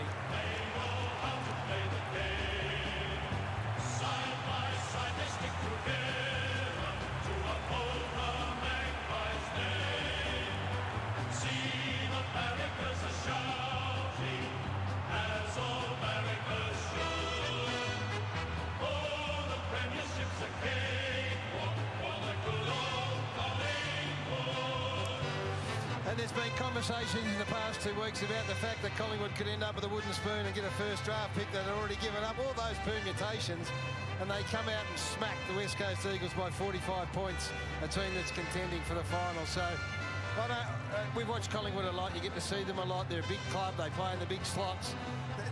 The Grundy and the DeGoey and Sidebottom, that's as single-minded and focused as I've seen them for a long, long time, and that has to be a good sign. And that man there we feel for. As you said, rightfully pointed out, Hutto, they're going to want to cheer him off, and he's going to feel terribly self-conscious, I would imagine. That's not his go. He's a humble star, a humble champion, and that's a difficult situation that he's going to have to contend with. But, what a win. What's it mean for the Eagles, Chieftain? I suspect it's headaches for Adam Simpson. I mean, he had his doubts pre-game when we spoke. Yeah. They're going to be serious doubts now, even though they're starting to get some players back. Barris will come back, I think, next week, maybe the week after. But they're just, and look, we should acknowledge that they're missing some key players, particularly up forward. But before we talk about that, let's head down to Cameron Mooney. Thank you, James. Jeremy, first of all, good to be back, mate. It is, mate. It's really nice. It's, you certainly miss it, and you sometimes take it for granted what we play. And we've been watching a lot. I'm not that great at watching, so to get on the field and share it with the boys was really special, and enjoyed every bit. It looked like he came in with a plan today to really control the ball, mark the ball. He took over 150, 60 marks today. Maybe went a bit beyond what you probably thought you wanted to do, but you really did control it. Yeah, I think at times we probably try and still figure out that balance of when to hold on to it and when to go a bit quicker. And West Coast are a quality team who also like to possess the ball, so we wanted to be pretty sharp on D and try and almost stop their uncontested marks and play a forward half game. I thought we'd be able to do that for the majority of the game. The club looks like it's really trying to change a few things the way you want to play. How are you finding halves at the moment? Yeah, he's great. He's brought a couple of new things to us, but he's always been so knowledgeable, but he's brought a couple of things to us as a team, and we're still trying to work it out, and we've got plenty of kids that are playing, which is really exciting for us, and it's good for us old blokes to run out and share the wins with a couple of young boys, and it's their first win for a fair few of them. Now, the fact that you have been out for so long, mate, we haven't seen you take a great mark for a while, but we've seen a lot of great marks this year, and I'm sure you've probably rated them all. Which ones have you liked, and you've got 3 weeks to better them, mate? Yeah, it's a good point. Whiteman on Gorney is always pretty good, so I know he's gunning for someone to beat that. But Jack Rios is pretty special. I think he's got ticks all the boxes, so one of those two, I'm sure. Mate, you've got 3 weeks to better them, mate. Go and enjoy it, buddy. Great to have you back. Cheers, mate. Thanks, mate. So that is a good win, and here comes the acknowledgement for Shannon Hearn, who has been an absolute star of the game. As honest as the day is long. He will be sheepish about the performance that his team put in, but it's great respect from the opposition. I always love it when the opposition team does that. They recognise a great contribution to the game. But you speak about West Coast, and we were talking about them before, Gaz. So you can sit there and say there's no Luke Shuey, there's no Barris down back.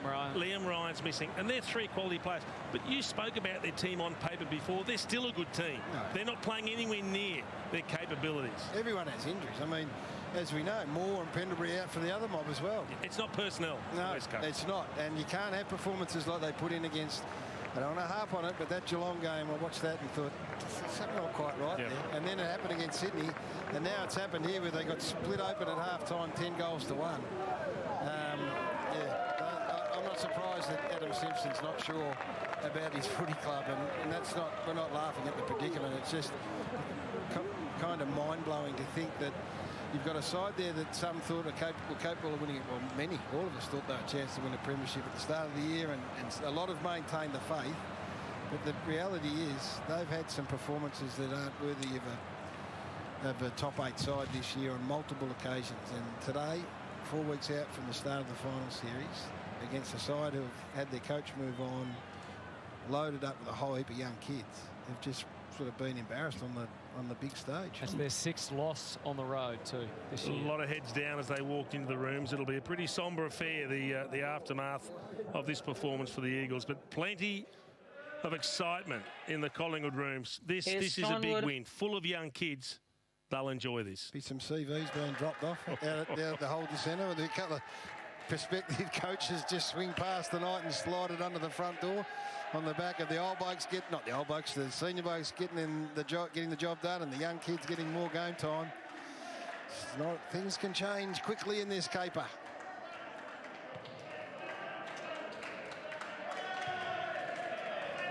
So a special win for the Magpies from start to finish. A couple of youngsters enjoying their first victory side by side.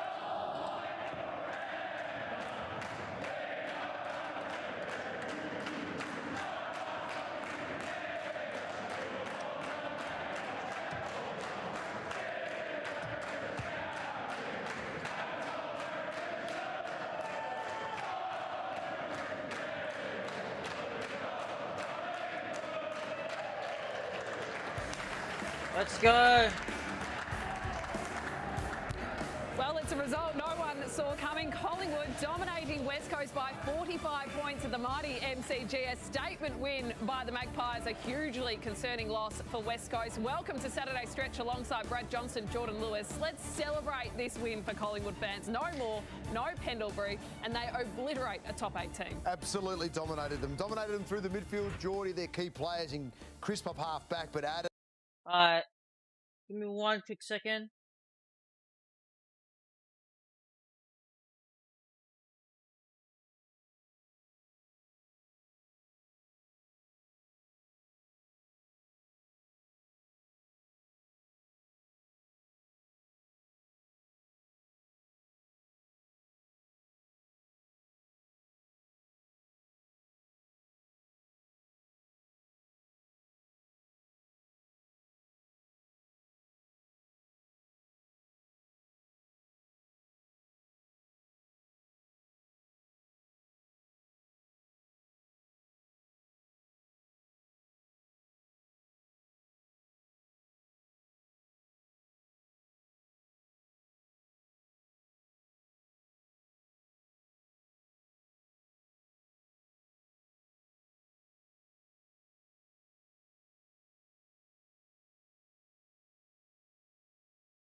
Setting up the other stream. Give me a second.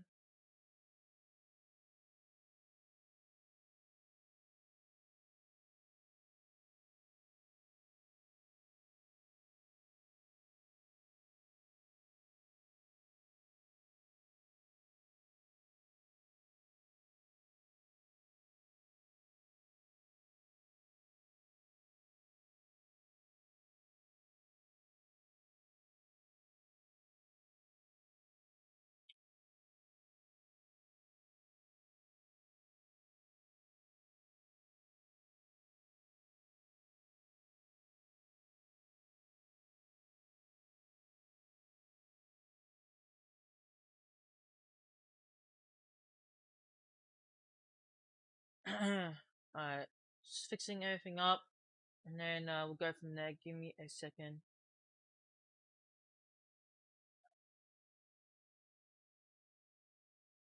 Done.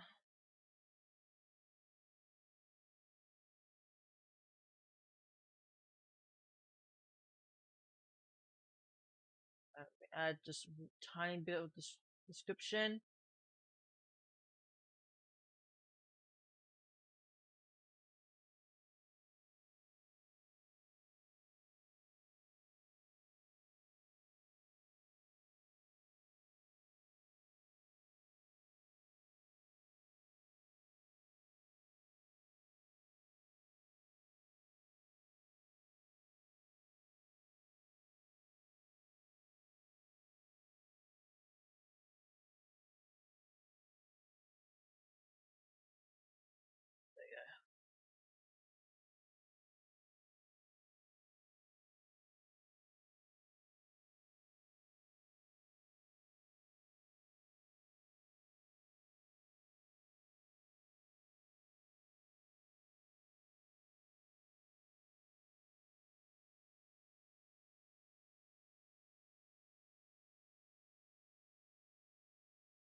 Add one more thing and we'll go from there.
Alright.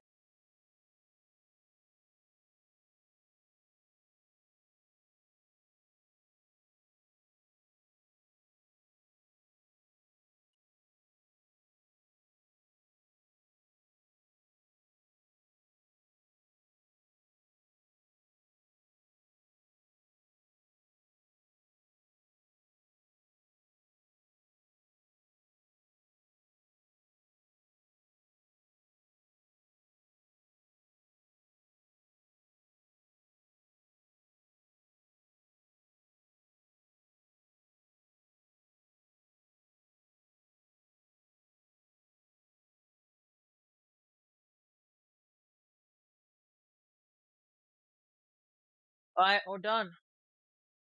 Okay, sorry that took so long. Alright. Should be scheduled. Let me see.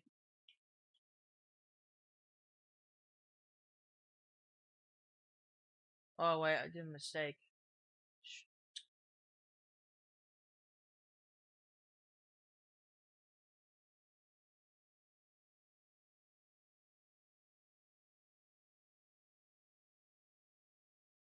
Alright.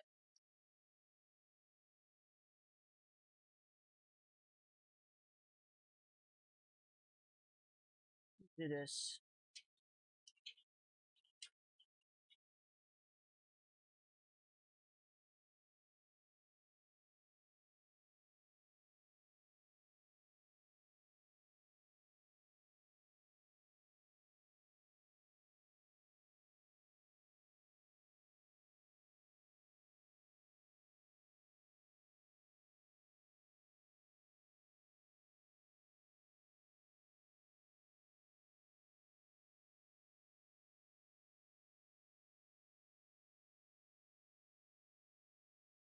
Alright.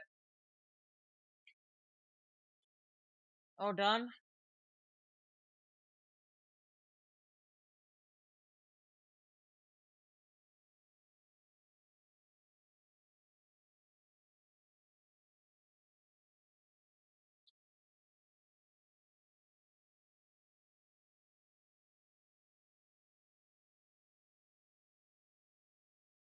Okay. Alright, everyone. I just finished all stuff there. Just for my stream. Alright, let me pose some of these images. Okay. Alright, everyone. Stream is scheduled.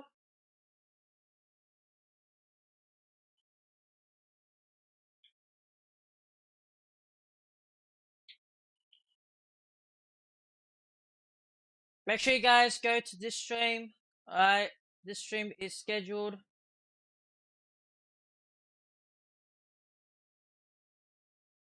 And we are beginning our first prep for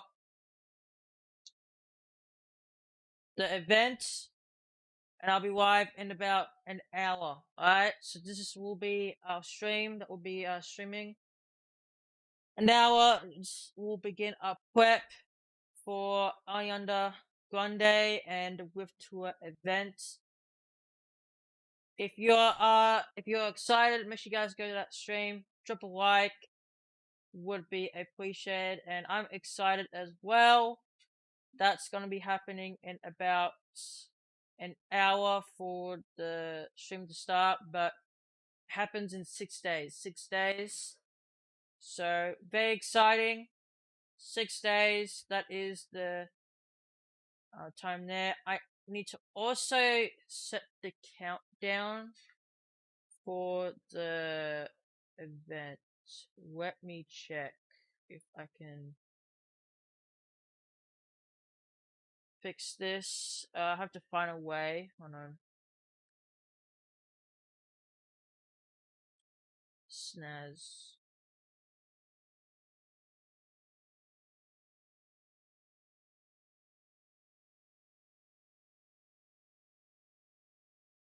This is in 6 days, so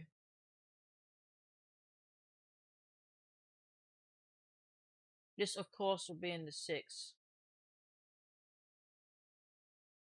Yeah.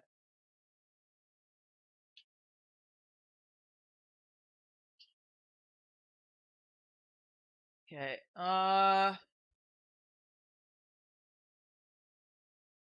Give me a second.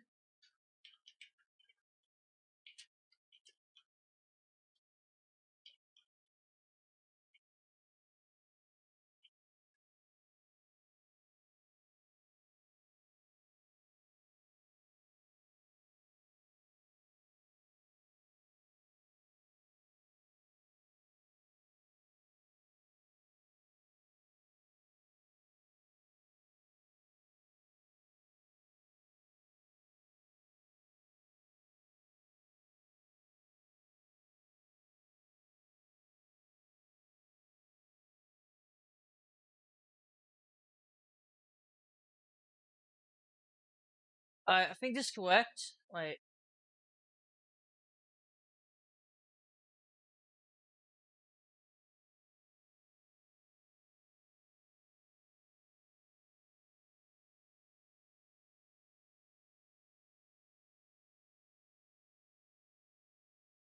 Friday.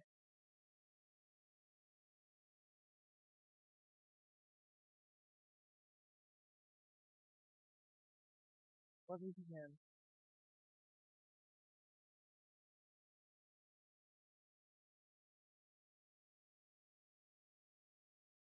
8 a.m.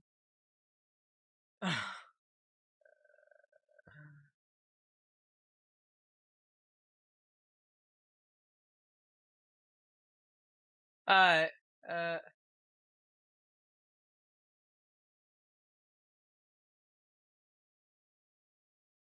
Alright.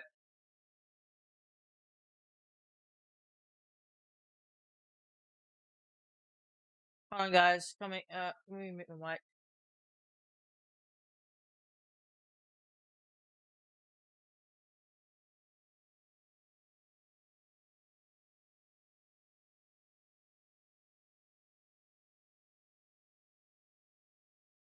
Wait, what? Wait, this should be correct.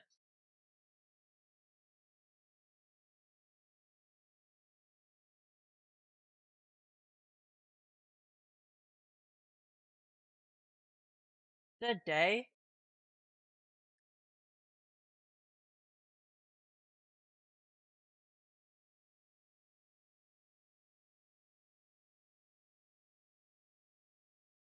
Okay, then.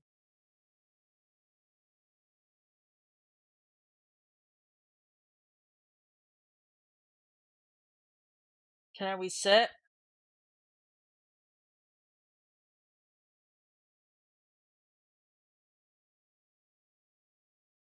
God.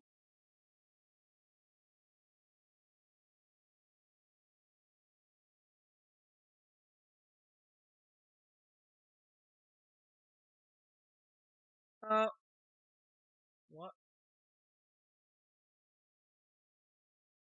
I have to fix this later. Alright. I'll fix it later, don't worry. Alright, I'm gonna end the stream here, guys. I appreciate everyone coming out today. I need to have dinner, so I'm gonna end it right here. If you guys want to go ahead, click on this link. This will take you to my other stream. This is when I'll be live. But you guys go ahead and drop a like, set a reminder, and I'll be live at 8 p.m.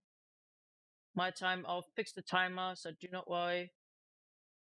But yeah, click on this link. This will take you to my other stream. I'll be live in about 57 minutes or so. Make sure you guys set a reminder, drop a like, answer this question when I said I excited for the Lift Tour event that will be happening in 6 days.